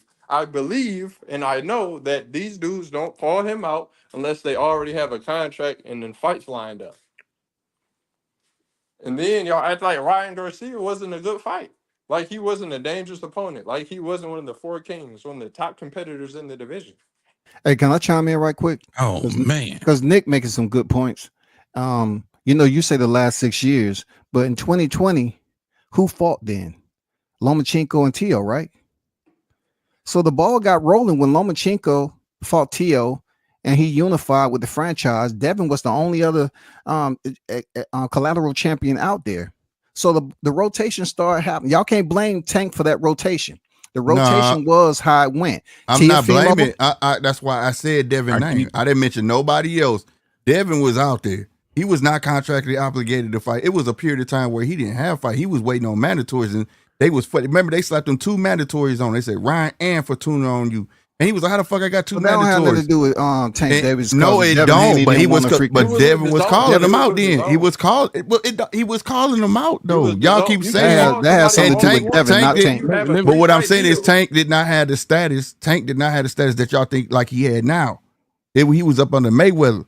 Mayweather was preventing a whole lot of shit. Okay, great point. So hey, that's a good point. Now Mayweather was preventing a lot of stuff, right? So if you're saying going back 6 years, was he not with Mayweather back then? That's what I'm saying. That's what I'm saying. Okay, so but that's no culpability of Tank, right? No, but here's the thing. I'm not taking nothing away from Tank. Y'all taking it. I'm saying it like this. Y'all taking it like I'm shitting on Tank. I'm not shitting on Tank. What I'm saying is the point is he ain't fought really nobody in the last 6 years that we know gonna give him any type of pushback. Who Shakur's fight? Who Shakur fight? Lomachenko Teofimo Lopez leftovers, and he fought Pedraza after Tank knocked him out. And if you caught the show this morning, I just said what you said, bro. Yeah, I know that, but this is all fresh to me. You know what I'm saying? Oh, I got you. So I'm just talking. Wasn't a good fight when it happened. No revisionist history. When that fight first got scheduled, that was a bad fight. What was? Ryan Garcia versus Gervonta Tank Davis. That was a bad fight. Well, if y'all go back and look at the videos I made about that, lopsided fight. I called it from the tip top. Lopsided. But So let me reiterate this real quick because I think people getting confused and missing what I keep saying. I keep telling y'all, for me, I don't care who's to blame why the fights didn't happen. It's the fact that they didn't happen. Whether you want to blame Tank, whether you want to blame Mayweather, it doesn't matter. It's Tank's burden to bear. How is it his burden if these guys bro, are it didn't happen? Get to happen. him. If he's the biggest, You know what fight of Tank their Davis career, said? Hold on, real quick. The You heard biggest their career. How is it his burden? How? Because this is why he's getting backlash now. That's why. No matter who fought it was back then, niggas is saying it didn't happen now. So were you on Lomachenko ass when he came franchise? When he became franchise? What about last summer when Lomachenko said he don't feel he's tired. He don't feel up to the fight. Yeah, he went on vacation again, just like he did when he won the vacant WBC from Luke Campbell. He went on vacation. Nobody cares about Loma, bro. Is it Tank's fault that Shakur went and signed with Eddie Hearn?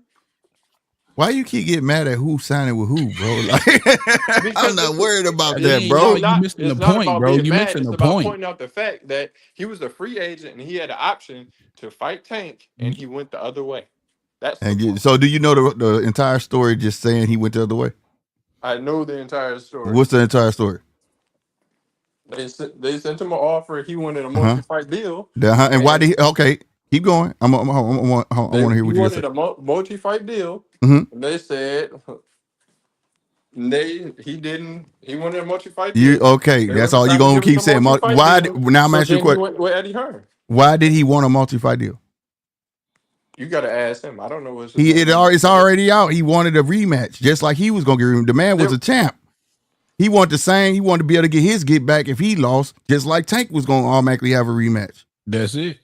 That's all it was. And they said no. And they said no. Lomachenko and Teo didn't have a rematch.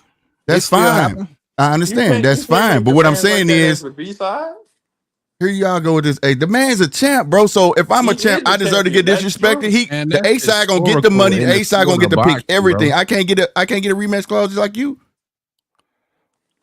That's as a champion. I'm not saying that they had to give it to him. I'm saying that the man has the right to ask for it. And if that's what he believes in, he can stand on it. Before it was, I don't fault him for it. What was it? Just like Bud and Spence both wanted rematches. I just want a chance to prove Bud and Spence both wanted rematches.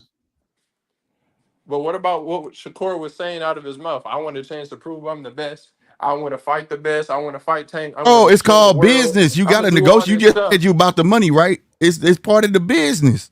If I'm gonna stand on what I think I'm worth, I'm standing on what I think I'm worth, bro. And if I feel like I deserve at least a rematch, you finna get majority of the money. You gonna pick the ring, gloves, all that shit. All I'm saying, just at least let me get my get back in case I lose, bro. Just like you gonna get yours. He ain't got the confidence that he. Stop playing. Okay, then. Okay, just like you said that. Then Every fight that Tank have a rematch clause and he didn't get the other one, you gotta say the same shit about Tank then. He never took a fight without a rematch clause. Never. So the Tank have and he earned that right. Oh my fucking God. So you telling me you tell me Shakur ain't and he been champ how many times? Was that strictly Tank or Mayweather getting the rematch clause in there? Because we all know he doing it now. He not even with Al. Across the he pond, with Al, bro. He's putting rematch clauses in the contract. He's doing it now. He has a rematch clause with Lamont Roach. He ain't even fucking with fucking Mayweather. Yeah, He's with Al. That's what A sides do. That's what happens. And that's what I'm saying. That's the problem. People just accept it and ride with it, but that don't make it right, bro. You can't say he weak. You can't say he weak for wanting a rematch and he getting one. Who's the number one? Who's the number one lightweight right now? Who? Tanky.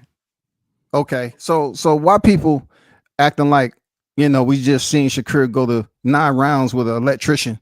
Nah, I'm not WCS. Real talk. Hey, no. I'm not arguing that. Me and you had this conversation. You know what I'm saying? I just feel like I'm talking about. I think it was Punch that said it earlier. Talking about Shakur would knock out or do whatever to Tank. Man, come on, stop the cap, man. Shakur got hand problems. He hurt both hands in the 3rd round. Man, look, I got mad respect for Shakur on another level. Somebody said that in the community, knock out Tank. But he ain't healthy enough. His body ain't holding up. No, he got for him to go in there for 12 rounds with Tank. Now, even if his hands doing broke, he would have to do a 12-round victory. That's the thing. That's we talked about it. Like, I don't see him knocking him out. But my thing is that if you feel like you worth it, stand on it. That's my thing. My thing is I hate when people blame. You know what I'm saying? You think in the lightweight division this right now? Tank, right? Tank, but I'm not about the money. WCS. It's prize fighting. It's prize fighting, but what they eat don't make me shit. So I'm about seeing the fights. I understand that. So let me ask you this. Let me ask you this with Lomachenko, right? You know how they used to brag on Lomachenko? This nigga, he's fighting on free TV and one of the biggest fights of his career. Bro, but we having conversations like this and to discredit Shakur like he not worthy of the fight. Man, but then he fought Frank Morgan. Hold on. So what made Hector Garcia? What did Hector Garcia do to deserve that fight? What the fuck did this dude Lamont Roach do to deserve this fight? What the fuck Pitbull Cruz do to deserve this fight? None of them, bro. I never mentioned deserve. I'm just talking about what the results is when it comes to the prize fighting and the numbers and the pay-per-view. You know what I'm saying? I never mentioned deserve. I'm saying if he could do them numbers with a Pitbull, how the fuck he not gonna do no numbers with Shakur? You know what the public was saying about Shakur? Not me. But off the Toka Conclari, Jeremiah Nakathila, and then he had that fight with Edwin De Los Santos. People saying he was boring, bro. They didn't want to see it. Even Shakur. So I'm gonna ask you right now. So right now, if this fight after Shakur's done with this shit and after this Tank fight, they could line it up, and so you think that it wouldn't sell with all the hate that Shakur getting and all the praise that man sell now? I think it'll sell now because the reason, man, that nigga sold out with Lamont Roach that most niggas didn't even know existed before he got announced. Of course it would sell, bro. Look what he doing with a nigga that don't nobody even know. It'll sell now because the rotation and roster is different at lightweight.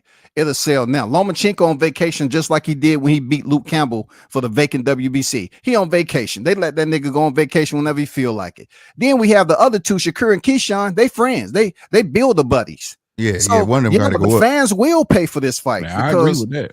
You know what I'm saying? They're gonna pay the only thing that could disrupt it is Loma. I agree with that. But just garner the hate that Shakur got and him, that shit gonna sell, bro. Because absolutely. They got equal halves that want to see one of them fucking lose. No doubt. I just want y'all to understand what I'm coming from. I still feel like it's just going over y'all heads. I still don't think it's nobody to blame. You can't blame either side because you can go back and forth saying the same shit about either side all day. Right. That's what I was saying earlier. Right. Tank still got to wear it on his jacket, bro. But you saying somebody ain't had an interesting fight in 6 years is blasphemous, bro. Who said that? We say they weren't interesting. One of y'all. No, I know. I didn't say that. Some of those fights wasn't interesting. But none of them was ever considered a 50-50 fight. None of them.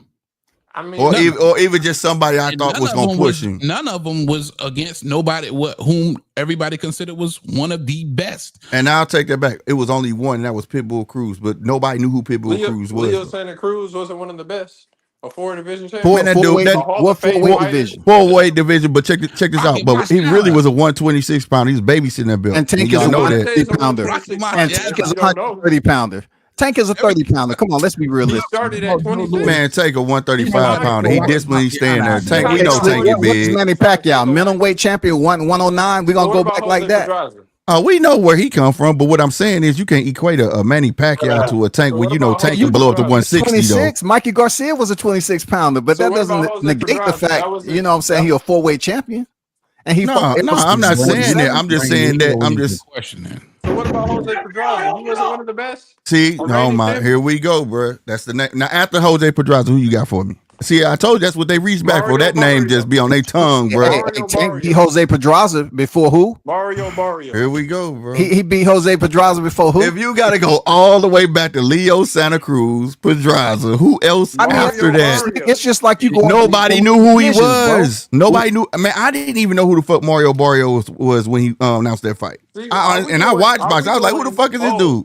Is it? Do we know who it is, or is it a good fighter? Because right now he's a reigning 147. If I didn't know who the hell he was, I couldn't tell if he was a good fighter or not. That's the point. See, that's on you. You just don't know boxing. Barrios. Now, come on now. Stop playing with me now. Stop playing with me now. Wasn't considered the best. That's not a good argument. At 30. What you mean is not if you don't know the boxer, dude, how you gonna tell you if he's a good fighter? Because nobody ever considered these niggas to be the I think Lomachenko was freaking, you know, a lot of fights on his resume. He wasn't in no 50-50 like that. You know what I'm saying? I'm not talking about his more recent that he lost, but he fought Teofimo's leftovers, Richard Comey and Masayoshi Nakatani. Yeah, but You know I what think I'm saying? no, I agree with that. It's just that he had the footwork, and you know what I'm saying. And most of his guys was bigger than him, and that's what sold Loma. You get what I'm saying? T.O. wasn't bigger than Loma. Everybody. T.O. wasn't bigger than Loma. That's T.O. But I'm saying like when you get Devin was bigger than Loma. Okay, we seen that. That was a close fight. You know. But Tank is a regular. He's original 30 pounder. Everybody Gervonta fight is bigger than him. So Tank is a small fighter, bro. He's that's why he keeps dropping down to 130 whenever. He came into he came into 133 slick today. No, I got that. No, but what my old boy just said, yeah, everybody was taller than Tank. And I've been on record saying that, but at the same time, dog, Tank ain't had the skills of a Loma. That's what showcased. That's what I'm saying. He was doing it to taller cats. Man, he would have gave him the business just like hold on. Gave him the business. Rewind, bro. Rewind. Knocked his ass out. Bro, you tripping, bro. So you telling me Tank. So you telling me you his ass down. God damn it, hold on. I got a call. Hold on. What up? Heavy Bag TV. What's your name? State your name, gangster. J Mac, Texas. J Mac out of Texas. What up, man? Speak your piece. What's on your brain? Hey, what about Abdullah Mason? What about Abdullah Mason? One of my favorite prospects right now. What boys. about him? He's in practice right now. That's my dude. The future looks bright. That boy working up that chain. Yeah, he working up the right way too. You think scoring Keyshawn scared of? Hell nah. He too green for him right now, but you know, give him a couple years, they might be. Give him a year or so. That boy, I think he's ready for that duck. I think they would. I think after your boy dropped him twice, and shout out my city, Norfolk, Virginia. I was at that fight. After your boy dropped Abdullah twice, everybody was kind of licking their chops. You know he got a good chin. Yeah, he got some vulnerabilities too. That boy ready. The mother two ain't got no chin like that. Okay. Talk that Abdullah shit. yeah, you already know. Coming up, boy. Coming up the ranks. That's what's up. You think Tank gonna knock that boy out in 7 rounds? Yeah, I got it somewhere between 6 and 10. Yeah, I got some on there. What y'all think? Likewise. Yeah, ask the panel real quick. 50? Yep, same thing. Same thing you said. Oh, y'all 50 on it? No, his name 50. Yeah, my name's Slick 50. But no, same thing between 7 and 10. WCS, when did he knock him out? What round? I think earlier than Frank Martin. I think 7, 8 rounds. 7, 8. Nick Ballin. I'm gonna say I'm gonna go 8, 9. Punch. Turn your listening device down a little bit too, big dog. There you go. Punch, you there? Okay, yeah, we all got. Yeah, I'm here. What you say, brother? When is Tank gonna knock him out tomorrow? 10th round. Damn. And see, that's the sad part. Everybody's picking that nigga by knockout. That's the sad part. Hit round? I mean, it's plus 350 on the distance. That's good. That's good money on the distance. Goddamn right that is. Here you go with that betting shit, WCS. About to have you spend some money, goddamn, just to see. I'm just saying, that's his boy. They family. They known each other. It might go the distance, bro. Heard. Last person to go to distance, I think, was Pitbull Cruz. Correct. Going the distance, bro. You said they going the distance? Hell no. Oh, what round you got them going? What round you got them getting them out of there? By 7, 8. 7, 8. Mm-hmm. Okay, let me ask you this: who you want to see Tank fight? Well, who I want to see? I want to see him fight T.O. Okay, I like that fight. Yeah, me too. Damn good fight. Yeah, that's a good one. And let me ask you this before I get you out of here, man. Free up the line. The backlash that Tank has received, right? Which ain't a lot. There's a ton of Tank fans out there, but it is people out there who do give Tank backlash. Why do you think he gets that backlash that he does get? I think because he's the face of boxing, bro. He like one of us. We from the trenches, and we can relate to him. Okay, so why you feel like some people hate on him, or why do you feel like he not getting the praise from everybody like you probably think he should be?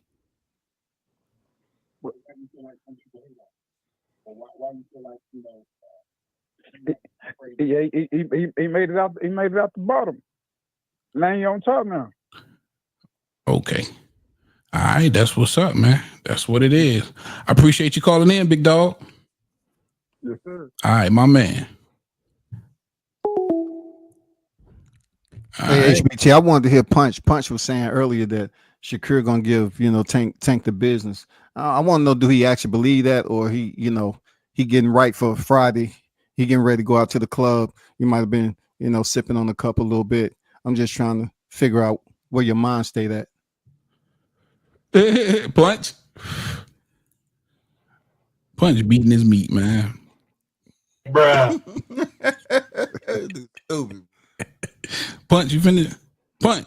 What'd you say, brother? He had a question for you.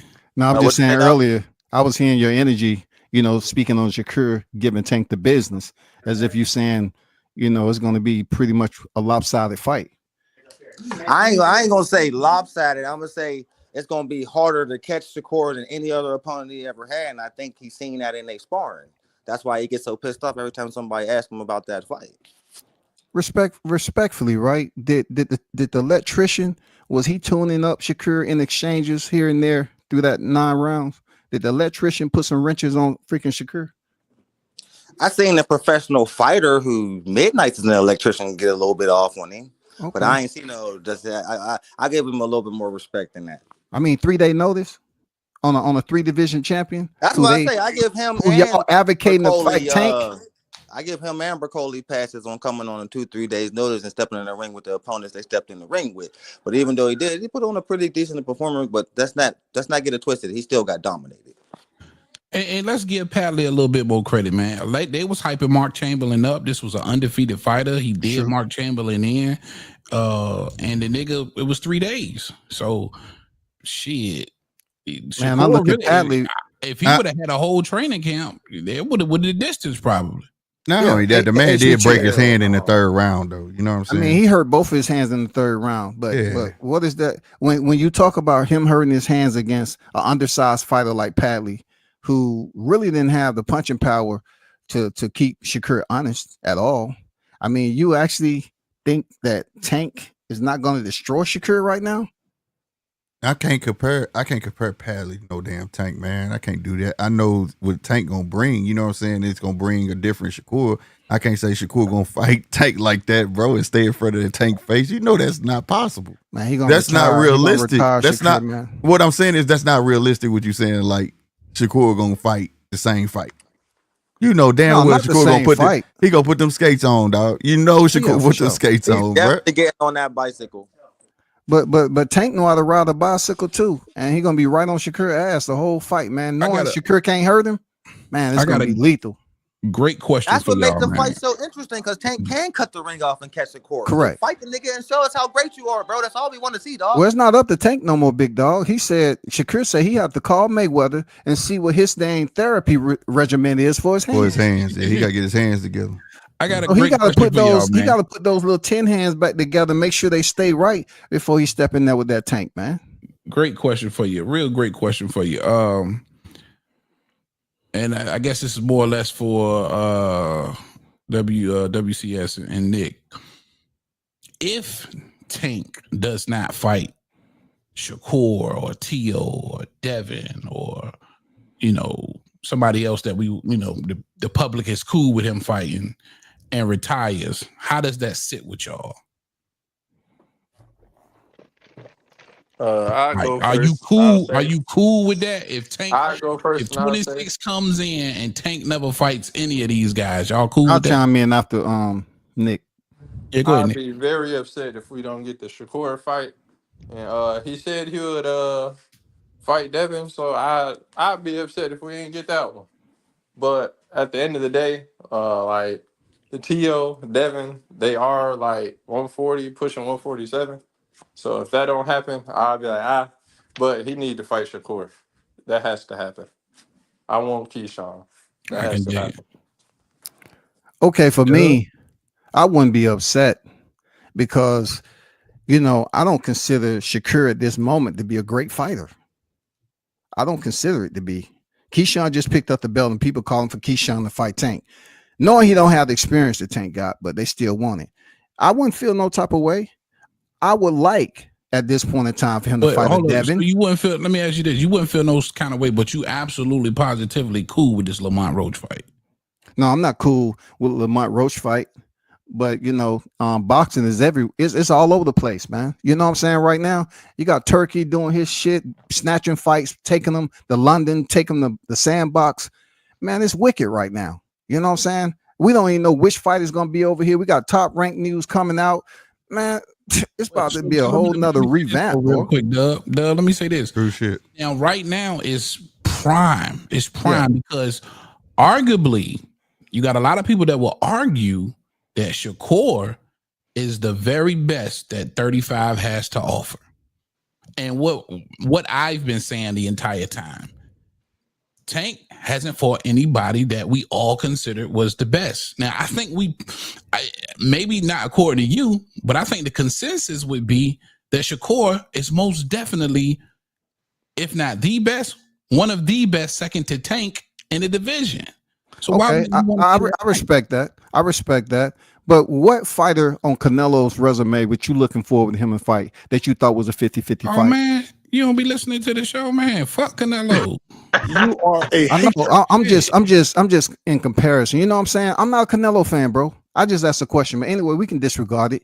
I'm just saying right now, I think Keyshawn may have a good go at Shakur Stevenson.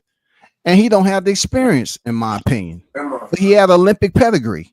But when it comes down to Shakur, man, I'm not gonna shit on Shakur. I just don't think he's physically ready to step in there with a Tank Davis. Tank is a monster, man. The way he go about hunting down his opponents. No. But just again, show me somebody who give me somebody else better at 35.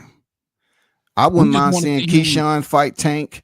I wouldn't mind seeing. So you would rather Keyshawn get the fight before the 3 division world champion Shakur Stevenson? No, not before. I'm saying I want Shakur hands to be absolutely perfecto because I don't want all these Shakur fans crying up here. You know what I'm saying? Wasting up all that tissue, talking about his hands wasn't just like they did Errol Spence when he fought Crawford. I want him to be perfect, bro. I can dig it, man. Let me get to my guy E.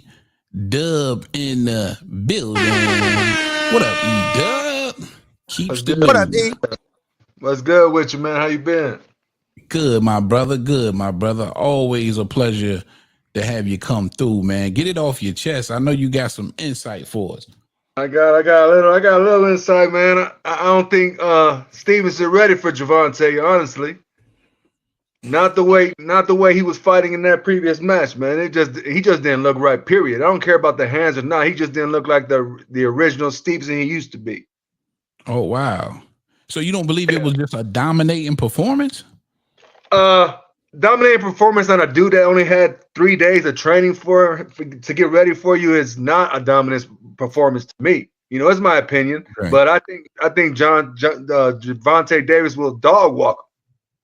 Word. And shit, I think Tank wins that fight too, and I think that's one of the biggest issues. Let me ask you this, E-Dub, like I asked everybody else. Is there a fight out there that Tank has taken that you have considered, or the fighter that he fought you considered to be the very best in the division, or number 2 behind Tank? I had Ryan Garcia number 2 behind Tank, but I want to see a fair fight, man. You know, I don't want to see a drainage. I don't want to see, you know, him pick what he wants to happen. You know, have go even, go equal. Have Ryan do what he got to do, but at least partner with him a little bit, you know. But I think Ryan Garcia is number 2 to Tank. So you felt like at the time at 35, Ryan was better than Teofimo and Lomachenko? Yes. Okay. All right. That's what's up. That's the first I heard that one. Lomachenko is more skilled. Don't get me wrong. He's more skilled than Ryan, but Ryan had the more power out of both of them. I think Ryan's got more power than Teo, and I think he's got more power than Lomachenko. Oh, okay. So you were just kind of basing it off power. You felt like because he had the power, he was better than them niggas. Okay, I got you. My God. But skill-wise, Lomachenko, you know, is hands down. Lomachenko will have the best chance of beating Gervonta Davis, Lomachenko, because of his ring skill. Okay, for sure. For sure.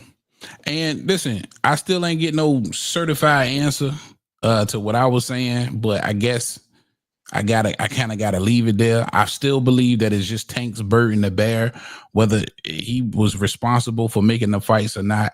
I do believe that there was a point in time that Tank did realize, like, hey, I'm the guy. And stop me if I'm wrong here.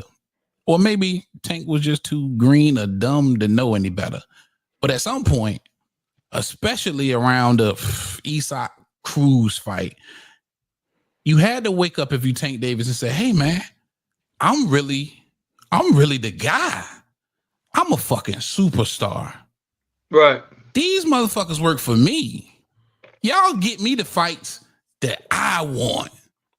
Fuck the bullshit. I want the best niggas out here.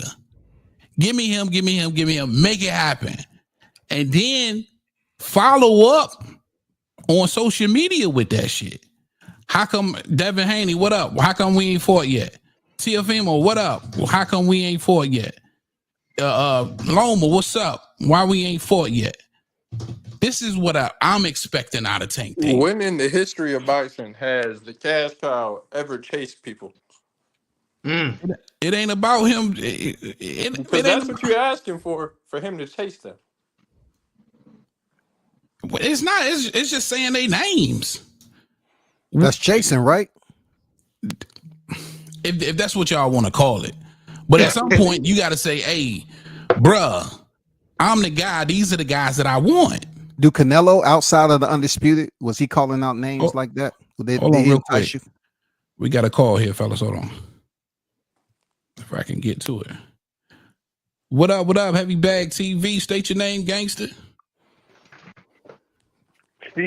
Steve, where you calling from, big dog? I'm in Atlanta right now. ATL, shout. All right, man. Get it off your chest. What's on your brain? Man, I feel like Tank already addressed a lot of these issues, man. He said he offered these guys to fight, and they didn't want it. He said it's a cash grab. It's basically, they trying to get the most money that they can to fight Tank, as opposed to making the fights happen. And I feel like it's a little messed up that the narratives be like it's on him to make these fights. No, it's not. It's on them to make the fight. He offered them the fight. They didn't take it. And who did he offer the fight to? He He offered a fight to Devin Haney. Devin Haney didn't want it. They tried to they wanted to renegotiate. It's like, nah, bro. He's the cash cow. You accept the terms he give you if you want the fight. You accepted the terms from the boy from Australia. He went all the way out there. He took all the terms they offered him. He took less money than what he was normally getting to get out there and fight the boy in Australia because it was something of value for him.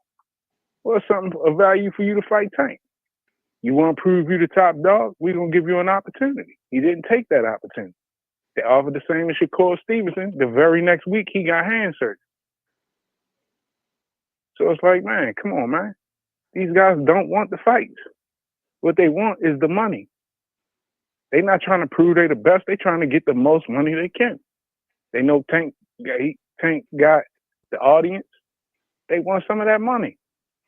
Okay, so now I feel like the narrative be like Tank is ducking these guys because the fights ain't happening. And really the truth is like he ain't ducking these guys. He offered these guys opportunities. Can I say something real quick? Opportunities. So did we not just hear Tank make the comparison of how it went down, and then he said that, so why would I fight them?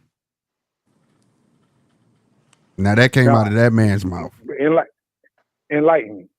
When he said, okay, that was so-called supposed to be the dude, then he fight Ryan. I fought Ryan, beat Ryan up, then Ryan fights Devin, and you saw what happened to Devin, so why would I even fight them? That was out of his own mouth. That's him talking shit on the interview, though. But Come on, bro. No, hey, stop it, bro. Now you want to decipher what he's saying. That's what he said. So what about when he actually said offer to you? I'm not about to argue. I'm just putting out there. That's what he said. That's all I'm doing. Yeah, no, I understand. But you taking one specific conversation and generalizing your whole perspective on one thing he said when he said multiple times, I offered these dudes to fight. Leonard Ellaby came out. We offered these guys to fight. They didn't want. Because how many times he didn't got on? Right, he didn't got on camera and said, "I want all of them. I want all of them." How many times he said that? Right. Just like he said he had a 6-fight deal. We know that's not real. Just like how you just shot down what I said, talking about, well, that's just him talking shit, and you taking what he's saying is law. Because you heard him say exactly. That's what I'm about to say. Now y'all just taking what Tank said as law because that offer or whatever that was with Devin Haney, they negated that. They denied that. What deal that was denied? What deal with Devin Haney? What deal?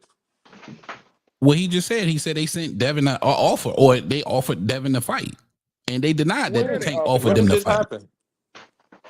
Man, this was a while ago. Like early in the this was a while ago, and they denied that shit. But he's taking Tank word as law. Man, Leonard Ellaby don't be lying. Oh, what? What? Holy shit! This nigga's caught in the Tank trans. This nigga's caught in the Mayweather Tank trans. Yeah, you know what? Bro. Eddie Hearn don't lie. Bob Arum don't lie. None of these niggas lie. Nah, they lie for sure. I seen them lie. I'm just saying, pointing out the lie from Ellaby. Oh man, all them niggas lie, man. All them niggas lie, bro. I'm just wondering, why don't we talk about what happened? Wait, I need for you. So let me. Do you agree with this, Steve? You don't believe it's Tank's burden to bear? You honestly believe Tank Absolutely not. So you just feel like Tank just been. You just feel like Tank just been ducked. That's like saying, has it ever been the burden to bear of any of the cash cows in boxing? Yeah. Hell yeah. That's where the backlash. Listen, you would not have people like myself or anybody else have anything bad or negative or anything to criticize if it wasn't a burden to bear.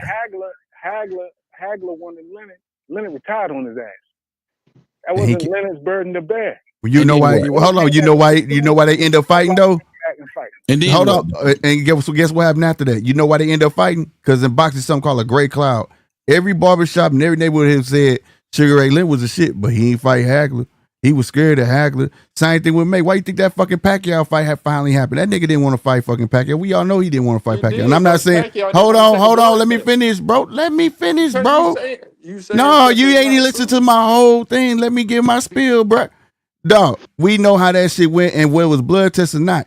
If that fight never fucking happened, If it never happened, it would have still been a great class. Yeah, that's a lie, bro. That's a lie because it was already being sought out. It was being talked about more than any other Mayweather fight that was while was going on. Bro, if that fight never happens, Mayweather jacket would be super dirty. Mayweather jacket would be. I'm just being honest, bro. That's boxing, bro. Everybody because they hate him. I think y'all giving a little more credit to the enthusiast's opinion. They don't really care about boxing enthusiasts' opinion, bro. These niggas going for bags. I'm not talking about the boxers. I'm talking about the people, though. They do care about their back in the day. They care about their legacy, bro. That's the problem now. What y'all, with the fans today, fans are doing, like what you speaking on, bro. Y'all speaking on dollars, bro. We supposed to be concerned about the fights. Do y'all even care about the greats fighting the greats? No, it don't, bro. Because you see, it's preventing it. He even just said it's preventing it, bro. If he's saying that they didn't want to take the money, so that's why the fight didn't get made, then the money is preventing the fucking fights. Nobody cares about legacy in boxing. And that's the fucking money, is it not, Nick Balls? For the fighters, That's though. their fault, Bro. That's their fault. It's prize fighting at the end of the Bro, day. there has to be a fair fuck. It is prize fighting, but then you could do what Tank doing. What we talking about now is the difference between legacy and money. The money gonna come with the legacy. We watched Mayweather work his way up. Mayweather wasn't making that type of money off the bat. He worked his way up to that and built the fucking leg. Hold on, he built. Man, I ain't trying to hear all y'all. Man, let me tell you something, bro. Mayweather built himself to that. These niggas want that shit instantly. He want, man, I ain't talking about no damn Shakur. We talking about Tank, bro. The Mayweather era is quite different than this era right here. That's my point. And everybody talking about their pockets like we seeing their checks and shit. I want to see the damn fights. I'm sorry. Hold on. All right, real quick. I want to see the fights. Some goddamn order. Hold on. Real quick, Steve. Yeah. Who in the past ducked the cash cow? Well, no, it's never like that. It's always the other way around. Who ducked the cash cow in the past? So that's what I'm saying. How you gonna tell me that these niggas stringing people? But according to you saying that they ducking Tank. Who's the cash cow? You see how this shit ain't adding up? No, because you taking the fact, you taking away from the idea of the money. You looking at it like a boxing enthusiast. They not looking at it like you brought up the cash cow situation. You bring that up. I'm just going off what you said. Yeah, no. And my point to that is they want more of the purse than what Tank and them feel like those other guys deserve. That's why the fights didn't happen. They want more of the money than what Tank and them saying y'all deserve. Y'all deserve 25%, 20%. And again, that's percentages. And if Tank don't want to take it, said it early when he was going back and forth with Devin Haney. He said he wanted a 50-50 fight, and Tank was like, he don't deserve a 50-50 fight. He don't deserve 50-50. I do remember that. I remember that. Was he lying though back then? Was he lying? No, he wasn't. No, he wasn't lying. He wasn't lying about that. No. I do remember that. But you got to understand also too, since y'all on the money, if these kids today are getting these big ass guarantees to sign with these damn people, if that percentage ain't gonna amount to what the fuck I'm making somewhere else, then no, you gotta pay. You know what I'm saying? This is a huge fight. You would think I would deserve more than that. I think that's what it used to be, though, Slick. I don't think they're getting these huge guarantees no more. I think. Well, you got Shakur. You get Shakur. Well, PBC, yeah, but you got Shakur making $5 million a fight though. He just made $2 million. I mean, he just started making some money signing. Right. So right. You telling me he and he still don't have no pay-per-view portfolio. Shakur need a pay-per-view portfolio with some big names. Right. Since y'all want to talk that, Shakur just made $2.1 million. You think he would have made more fighting Tank? You got fighters like Tank getting 30 and 40 million. They want that bag. They want some of that big bag. That nigga got that one time. That was it. No asses you got fighters like Ryan Garcia, no title except the interim WBC, and he's making more than the ones who's up here chasing titles. That's because he learned what the fucking internet was. That motherfucker made himself legendary. That nigga legendary internet. With the Flash. Yeah. That boy can put asses in seats. Sure. And just so I'm clear, Steve, it ain't no smut on Tank jacket. He comes out of this clean. HBT, man, you be asking instigate question, man. For real. You should be on syndicated, man. You should be syndicated for real. I feel like his ego gets involved sometimes when it comes to certain things that I, as a fight fan, don't necessarily appreciate. You know what I mean? As a fight fan. I right? agree. Yeah. But on the same token, if that was the issue that we was talking about, then I would be in complete agreement. Like, yeah, I think his ego gets involved sometimes in ways that doesn't necessarily help make the sport as entertaining as it could be. You know what I mean? Right. And that I would hold him accountable for. He's the leader of that sport. And so it's like, bro, we just want to be entertained. And, you know, you're not really feeding that entertainment monster that we want the way that you do when you're in the ring. That counts, especially in today's time. You know what I mean? This is an era where we have insight to shit that we didn't have before. You know what I mean? The only way you would hear about boxing is on CBS Sports. You know, at one, I mean ABC Sports back at one time. You know, it wasn't even until Floyd did the deal with Showtime that we actually started seeing people training. We wasn't seeing none of that before him. And so, you know, in today's time where we have a little more media access, you know, we want to be fed a little more. You know what I mean? And so, from that perspective, as a fan of the sport, I think, you know, I gotta hold him to that fire because he's the leader of the sport at the moment. Facts. He's the main. Hey, can I ask the caller this question though? I like how you put that, bro. As far as making fights, though, I don't think that that's his fault. You see what I'm saying? I feel like that's just like, yo, if I'm selling 1 million records and you get on my album and tell me that the song you got on you deserve 50-50 for, but hardly too many people know about you, and if they do know about you, they ain't buying your ticket. But no. But like, hold on, bro, we ain't 50-50 on that.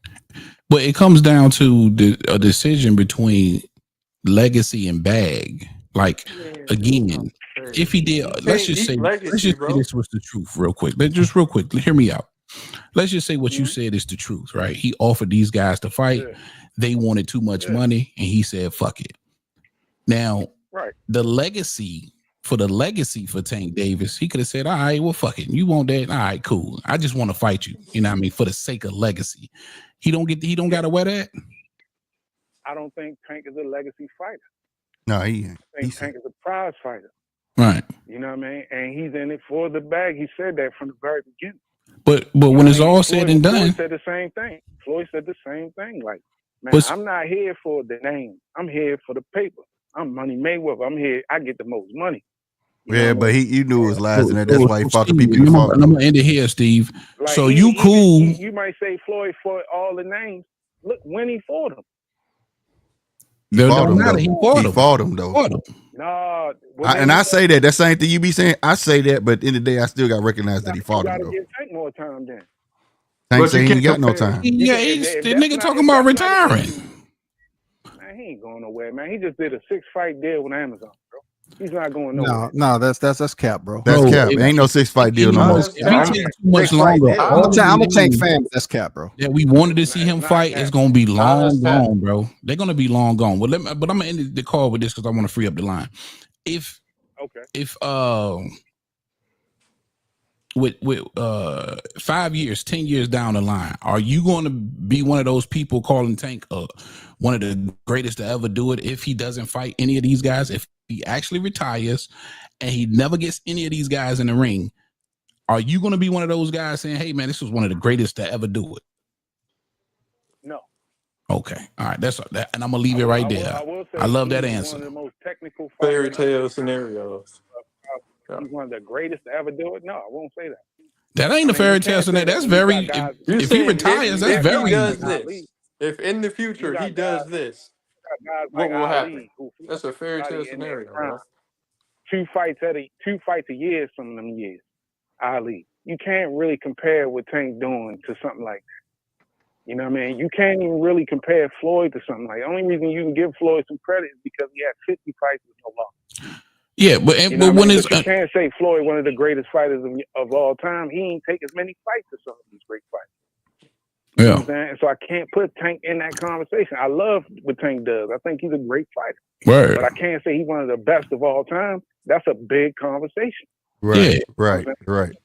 Conversation he, quite frankly, he don't belong in for sure. I appreciate you, man. Thanks for fucking with me.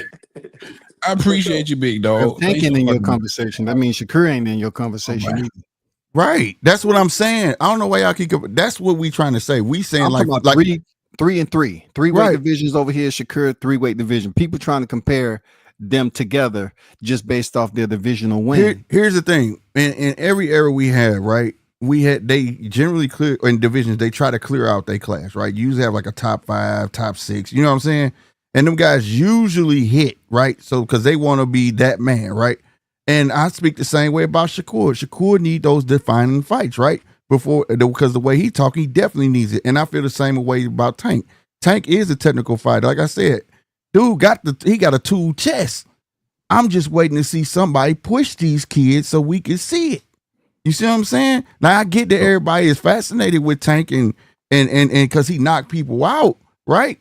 But look who he's knocking out. I want to see their class fight each other. That's all I'm saying. I don't care about the money. I don't care about none of that. I just feel like this is going to end up being a whack era if none of them hit. I don't like to bring up. Can you say cleared out their division? That shit don't matter. Who in 135 do you think can beat Tank? That's why I say, man, don't bring up. It's not about that. It's not about who I think will beat him. 135 do you think will give him a challenge? Bro, you can do that shit over and over again. I'm gonna say the same shit. I think it's the top 5, dude. It's the top. They still the top 5 for a reason, bro.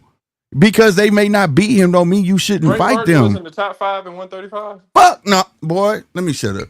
This motherfucker crazy. Did you say Frank Martin was a top 5, bro? Last June. Whoa. Did you say Frank Martin was a top 5? Are you fucking serious? Man, stop playing. And his greatest feat was Michelle Riviera. Stop playing, bro. Two prospects fighting in the ring. Yeah, Michelle Rivera was a hot touted prospect. Yes, I just said. That's much as I'm giving him. Exactly. But I just said the 2 top prospects, and this man just said he was top 5. Stop playing, bro. Stop playing, bro. I don't know who he fought outside of Michelle Rivera to put him in the top 5. Oh my fucking God, bro. This dude stop playing, bro. You just said Frank Martin was top 5. I'm not naming shit. Hold on, everybody. Hold on. I know a whole lot more than you if you feel like Frank Martin was top 5. Frank Martin and Doug Shakur.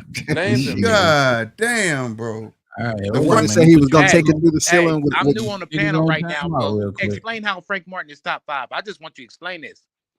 Enlighten me, brother, because I don't see it. But enlighten me. Hold on. Let me bring my guy up 9, man. My bad, man. I had to mute the old niggas real quick. Y'all can unmute when you ready.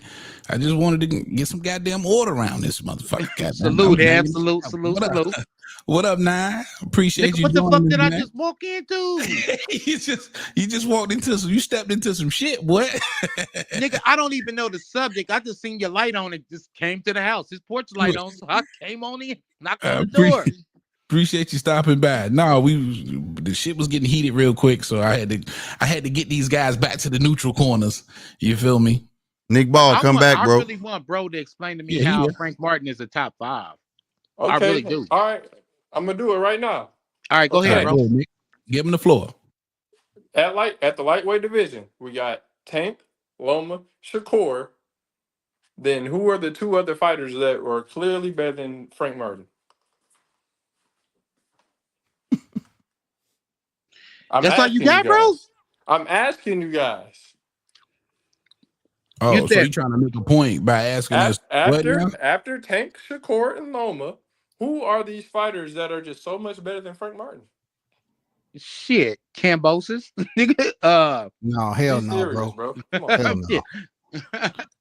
Man, I'm saying I see where he at per the division, but he wasn't top 5 though. I'm asking right I now. mean, you got to include William Cepeda in there too, bro. Something like that. All right, I'll give you Cepeda. That's 4. Okay. Yeah. Where's the 5th best? I think De Los Santos is better than Frank Martin. Yeah. Oh, y'all just picking that shit now. I'm being real. De Los Santos got dropped. What happened to Frank, bro? That nigga supposed Did you think Frank was ready? Right. Right. Did you think Frank not deserved, but do you think that he was ready for that fight, bro? That's how green he was, bro. Frank wasn't ready for a Tank. Earl did. Who has gotten in the ring with Tank and has been proven to be ready for it? Who? Pitbull. And he was relatively a nobody. When he hurt his hand in the middle of the fight. On his hard ass hand, because he had to fight that motherfucker off of him. And he had to fight that motherfucker up off of him, didn't he? That's how he broke his hand. And he got clearly beat with one hand. You just asked the question. You just giving a roundabout, bro. You said who gave him a run for his money. Pitbull gave him a run for his money. Did he not? I didn't even say run for his money. I said who proved they was ready, and he beat him with one hand. So Pitbull wasn't ready. He went the distance. He wasn't on Tank like white on rice. Yeah, he gave when him he was getting his head. Oh, boxed okay. off. Stop playing, When bro. he was getting I his get head you a boxed Tank off fan, with but one come hand. on, bro. Like I said, who were these 5 players that were? 5 boxers that were way better than Frank Martin at 135. We ain't gonna say way better, man. I'm saying Who was it was the better? other competition I out gave there. you Cepeda. That's 4. I Now, can't point believe this is, thing. Like, I don't even it's know what not the out point of the is. I realm to mean, say that Frank what Martin was was the top it's 5. difficult to bring man? that. It's a good question. It's difficult to say if you're talking about the division. You know what I'm saying? man. Yeah, he do have a It solid was- point, 5 or 6, whatever, 7. man, I'm pretty You sure it know. was another 135 pounder that was not a fucking Not, prospect. not to cut you fellas off though. I'm not thinking about the division. I'm thinking about the era. And Tank let Teofimo, Devin Haney, all these guys move up, move out, and move on, and without fighting them. That's problematic than a motherfucker. It's like, nigga, you failed the 3rd grade and all your homies is in the 5th Is that grade Tank's now. burden to bear? Even though they were Is under that Tank's contract and burden to moved out bear? of the division, it's his Yes. fault Nope. that they Yes, moved that's out his the burden to division. bear, bro. I'm just His repeating fault off. they moved out the real division. quick. And to answer that question, this is why I'm telling you it's his burden to bear, because the fights never happen. Again, 5 years from now, and I know you're saying this is fantasy, but it's very real. It's a possibility, right? You're going to always have people like myself and others who know that those fights never took place, and they're not going to be willing to give him credit for it, right? So when somebody say, "Hey man, Tank was the greatest," they can be like, "Hey, what the fuck was you talking about?" So Look at all of the niggas that he never the fought. great Teofimo that lost the Cambosis and went to war with fucking Steve Claggett, that was going to change their perception. The great Yeah. Teofimo who was lineal in 2 weight classes, bro. Yeah, You can't shit on him, Yeah, bro. we all know he lineal in 2 Ray weight never So classes. he went to war with Steve Claggett, Bro, got that's like dropped by Sugar Sandor never T.O. fighting did Martin, some Roberto T.O. did some or lost to legendary Fred shit. Ortiz. You know, his dad called it. T.O. made it happen. You know, his dad said he was going to be champion 15 fights. Yes. Then he was unified in 16. He did. But is he a great fighter? He was a good And fighter. again, That remains to be seen. Is 'cause he's Lomachenko a great fighting. fighter? Is Yes. Lomachenko a great fighter? yes. What boxer on his resume prior to T.O. fighting him make him a great fighter? How did he get on the pound for pound list? Who he beat to get on the pound for pound list prior to You can't T.O.? say that. I'm before the I judge T.O. a fight. fight by performances and how they look. I thought he not was a this. really good fighter. It was the fact that he fought Teofimo to me that made him a great fighter. T.O. had how many fights when he fought Lomachenko? 14 freaking professional fights. 14. Yeah, but it's the era. It's the guys who we all considered was the best. That's what it's about. It's about, hey, everybody believes that these are the guys, and you fight them. But Lomachenko was a golden child. He literally fought matter, bro. nobody It's of about recognition prior to that except Gary Russell when he lost to freaking Orlando Salido. That, you know, come on. Orlando had like what? How many losses? 30? You know, I mean, And with all Gary of that Russell, he said, was undefeated. He was one of the best in the division. He was one of the best based off his Olympic pedigree and transition over to professional ranks. And let's not forget, heavy bag, that Lomachenko frauded his way from the World Boxing Series and didn't want his professional fights recorded too. He had like 7 or 8 pro fights he didn't want recorded until they said, okay, now we about to transfer over to professional box rec. So we want to be the quickest champion ever. I heard it is. Yeah. So he kind of frauded his way in there. What now? Was he supposed to have lost some of those or something? It's just his team. I'm not saying he's supposed to have lost because I didn't hear he lost. It's just his team did not want. They didn't want him to record the fights. They wasn't confident enough. No. And then he went over here in his second fight to fight for a championship, and Orlando Salido, you know, gave him headbutts and what now? But you doing this to discredit Lomachenko, and I get it. I'm saying in comparison to us calling fighters great, though. You know what I'm saying? Was Lomachenko truly great when he fought T.O.? He was on the pound for pound list based off who? Anthony Crolla? I think Nicholas Walters and shit. Okay. Nicholas Walters, undefeated, right? Yep. 26-0. That's Yeah. when Would they you started consider talking Nicholas about it, though, I Walters believe. a though. great Yeah, fighter he when made Lomachenko fight? no, he made him quit, but they was trying to tout on the beat. You know how they was trying to do, but he made him quit. I'm just And saying that's there was when no boy, great and your boy, fighters what's your that, boy? that put The Cuban, Lomachenko on the pound for calling him pound out. list. He kept calling them out, and he took that fight because he kept calling them out. After Loma said, "Listen, he too small. I'm gonna fuck him up." What's your boy name? The boring nigga. Rigondeaux. Yeah. Now I mean, you had to give him a ton of credit for that because it was an undefeated Rigondeaux that nobody wanted to fight, bro. So now you want to say give him credit for Rigondeaux hand being hurt 2 divisions below, right? I mean, that was somebody who was calling for the fight. Loma But I'm said that he saying, didn't want to fight him and that he was too small, but that's what the people was asking for, so he gave it to him. but we going down a rabbit hole, when we talking about who put him on the pound for pound list based off Rigondeaux. So Rigondeaux, a smaller, puny fighter. It was a collective effort. And then what he was able to accomplish in that many fights, bro. He was a world champion in what 12 fights. The aesthetics of that Rigondeaux fight look huge too because Rigondeaux just came off of beating down there, so the aesthetics look huge. Yeah, I don't think You said in Lomachenko was retrospect a world it wasn't champion. it wasn't that big of some shit. 12 fights. What you mean he was a world champion in 12 fights? Yeah, if I'm not mistaken, he was a world champion in his 3rd fight. Well, his 3rd fight, yeah. And that was at 30, right? Yeah. And at 35, 14. No, that was at 26. That was at 26, bro. He fought Gary Russell for a vacant title. Gary Russell, yeah. My bad. Gary Russell was really 35 because he's the quickest one to get a title at 35 too in 14 fights. Yeah, I mean, he came in there, of course, as a golden child, and they was pushing him. But my whole deal was I always thought Lomachenko was a bit overrated, and people just gave him credit without him even doing anything to get it. Now, you're gonna credit him for Rigondeaux, but yet you see all the criticism when fighters move up 2 weight divisions. They criticize the shit out of Crawford. They don't criticize the shit out of Ban Rodriguez for doing it. You know what I'm saying? But they criticize the shit out of freaking Crawford because he want to fight Canelo. Well, I mean, I'm giving him credit for fighting somebody that was calling him out.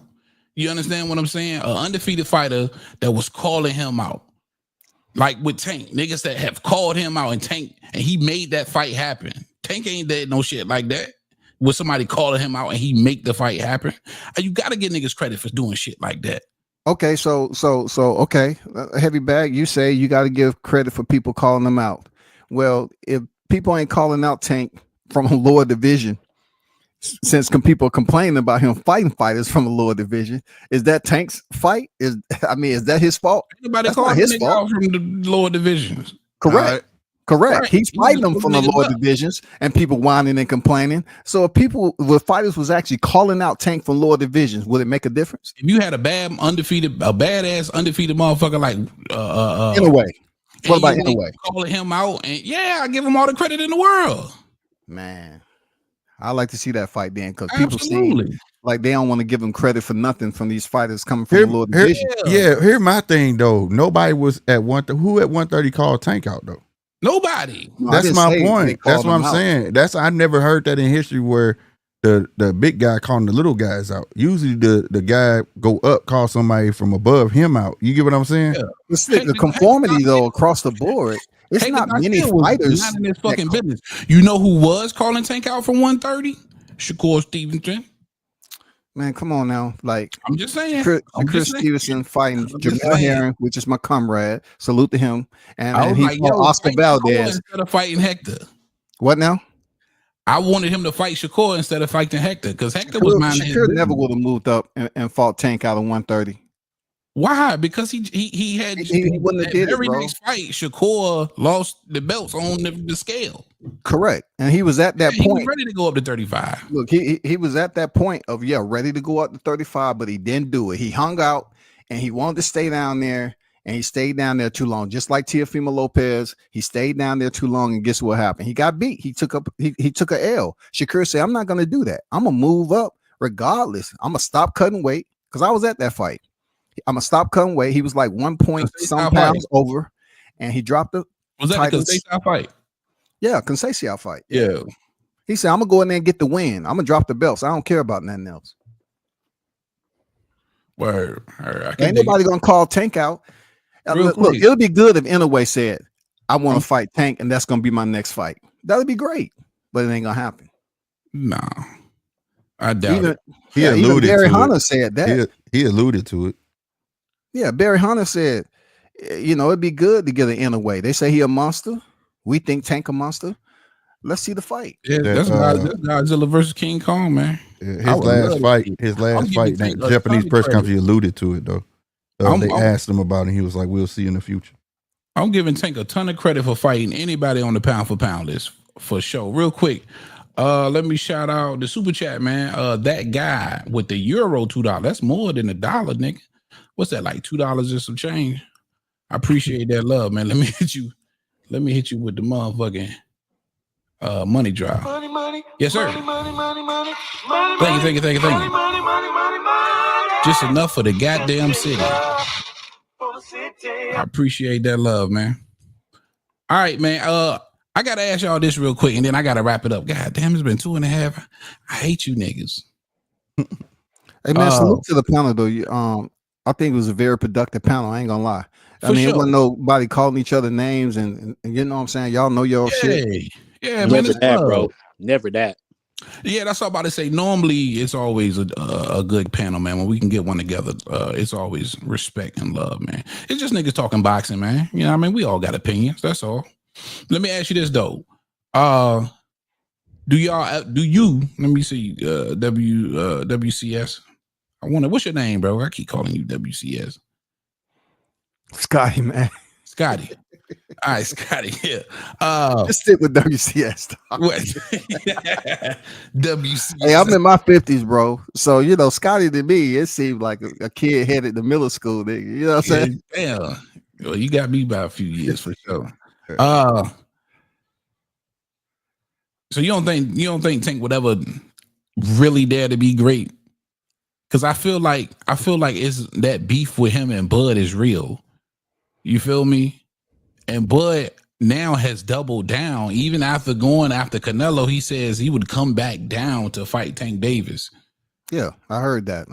And Bud, my guy, look, that'll be a great fight right there. I mean, for Bud to say he'll come down to whatever weight they plan on fighting at, would Tank do it? I have no idea, man. I can't answer that shit. I don't know, because at the end of the day, it's no more talking. You know what I'm saying? It has to happen. If Tank is saying I'll move up and fight Bud for legacy fight, cool. I'm all for it. Let's see it. But just don't talk about, because Tank took a shot at Bud, on the Rise podcast, and shout out to them cats. He said he feel like going up to 47 and knock out, Bud or something like that. And Bud said, if you think you can knock me out, come test my chin. Right. So I like to see that fight. That'll be a legacy fight. And that's intriguing for me though, because you can't be running around here. And that same drunk dude was like, man, I think you can get him out of there in like the 5th, and Tank was like the 6th. So you can't be running around here talking about you'll knock a nigga out, but not be willing to see him. Correct.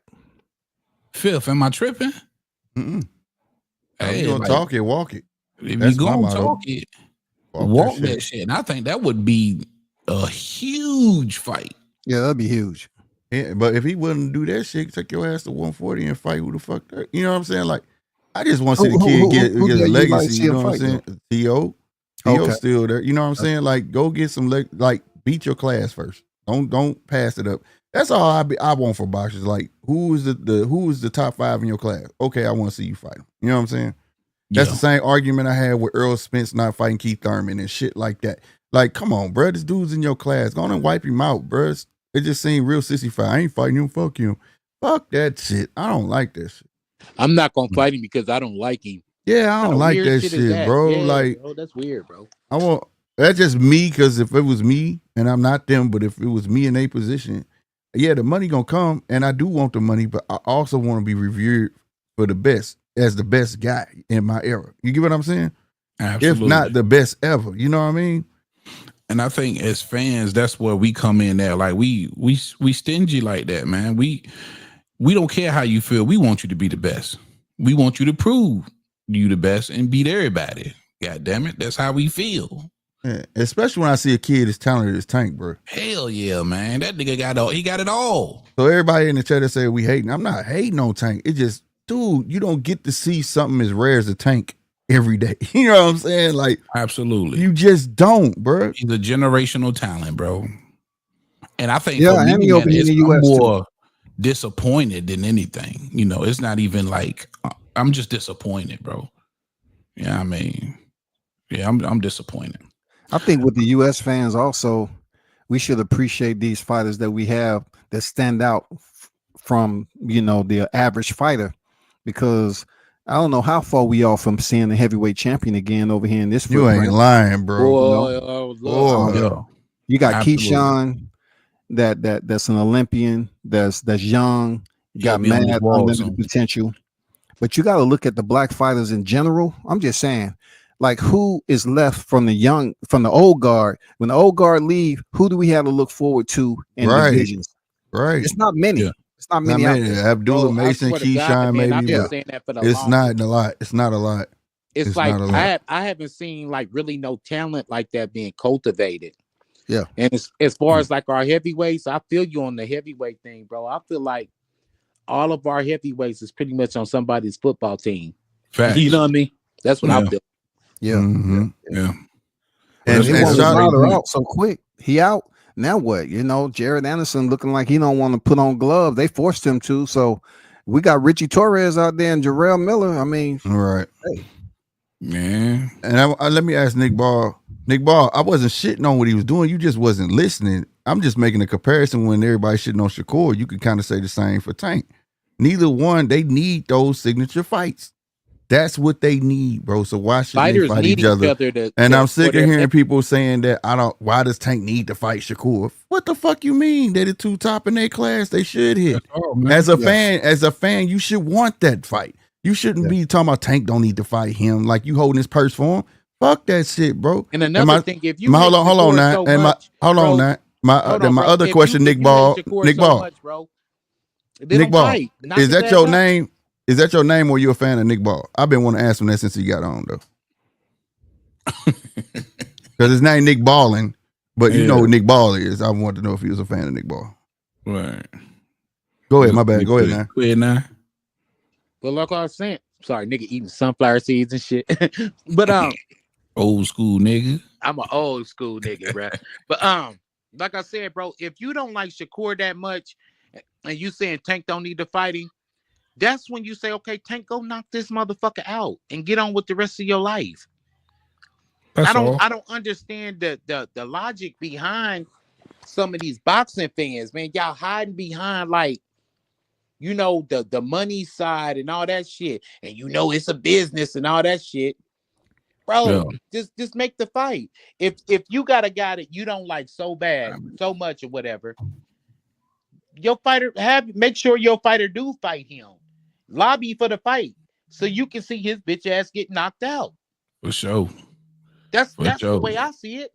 Hold on, man. I got got this final caller real quick. I'm gonna take this last call real quick, guys.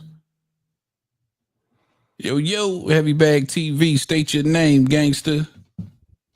Man, what's happening, man? It's Casino Life Prayers, man. Oh, shit. There go, bro. Here go the shit. Here we go. Here we Yeah, go. man. Yeah. What's happening? What's happening, man? Real Hello, quick, let me bro. say, shout out to everything that you doing out there, man. I'm liking all of your shit, man. I'm proud of you, man. Keep doing your thing, boy. You're killing it with that dog shit. Man, I appreciate it, bro. For sure. It got me busy as fuck. I know they do. Now get it off your chest. Yeah, This- man. I just was calling holler at y'all, man. Y'all got the phone lines and shit. I was like, man, shit, we call a nigga right quick, man. Well, Interrupt the program, right there. No doubt. Because feel like in the building, man. Heavy Bag TV, man. Y'all tune in, man. GMT Sports, man. Slick 50, WCS 9, man. You know what I'm saying? They cooking, man. Y'all keep tuning in, man. I ain't got no opinion on this shit. I 'Cause appreciate y'all already know my opinion. Yeah. All right, no. All right, no. Huge Tank fan, boy. That's Tank Dog right there. Right. WC, bro. We got another Georgia boy. Casino, another Georgia boy too, bro. Oh, Boy, oh yeah, Okay, word. for sure. Salute, man. Steve there, out of Southern. Atlanta called too. A nigga Steve called from Atlanta today too, bro. Yeah, I was born and raised in A. That's what's up. The Shout out old my A. Atlanta Not cat. the new A, the old A. We had cross paths on some other channel. I forgot. It might have been KQKC. Okay, word. That's what's up, man. But, yeah, man. I'm just keep tuning in, man. I just calling in, holler at y'all, man. Banging the line, man. My nigga, man. Appreciate you, boy. All right. All right, man. Shit, bro. I gotta get it's dinner time, bro. It's dinner time. And yeah, you know, I would love to stay, but I gotta go. Let me wrap it on up, man. Guys got some shout outs, man. And salute to the panel, man. Y'all know what to do before y'all walk up out this man's house, man. Lock the door and let me hit that like button, bro. Hit the like button, bro. You understand me? And hit the subscribe button, all right? I'm finna get ready for my show, man. Susie, you heavy. My guy. WCS 9. Hey, I appreciate you. I appreciate the hospitality, man. Like I said before, some of these panels be crazy. They get off topic with boxing, but man, you got a very productive show, just like Slick. No doubt. Great points of reference, and it's all about being educated. I like to be educated, real talk, when it comes to this boxing shit. So, man, appreciate you. Salute. Y'all hold it down. Be blessed, man. My God, WCS. I appreciate you, man. Thank you.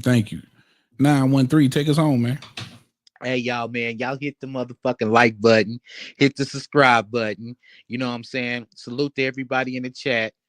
And remember, y'all, when y'all hitting that sub button, it don't cost much to pay attention to a pimp. I'm out.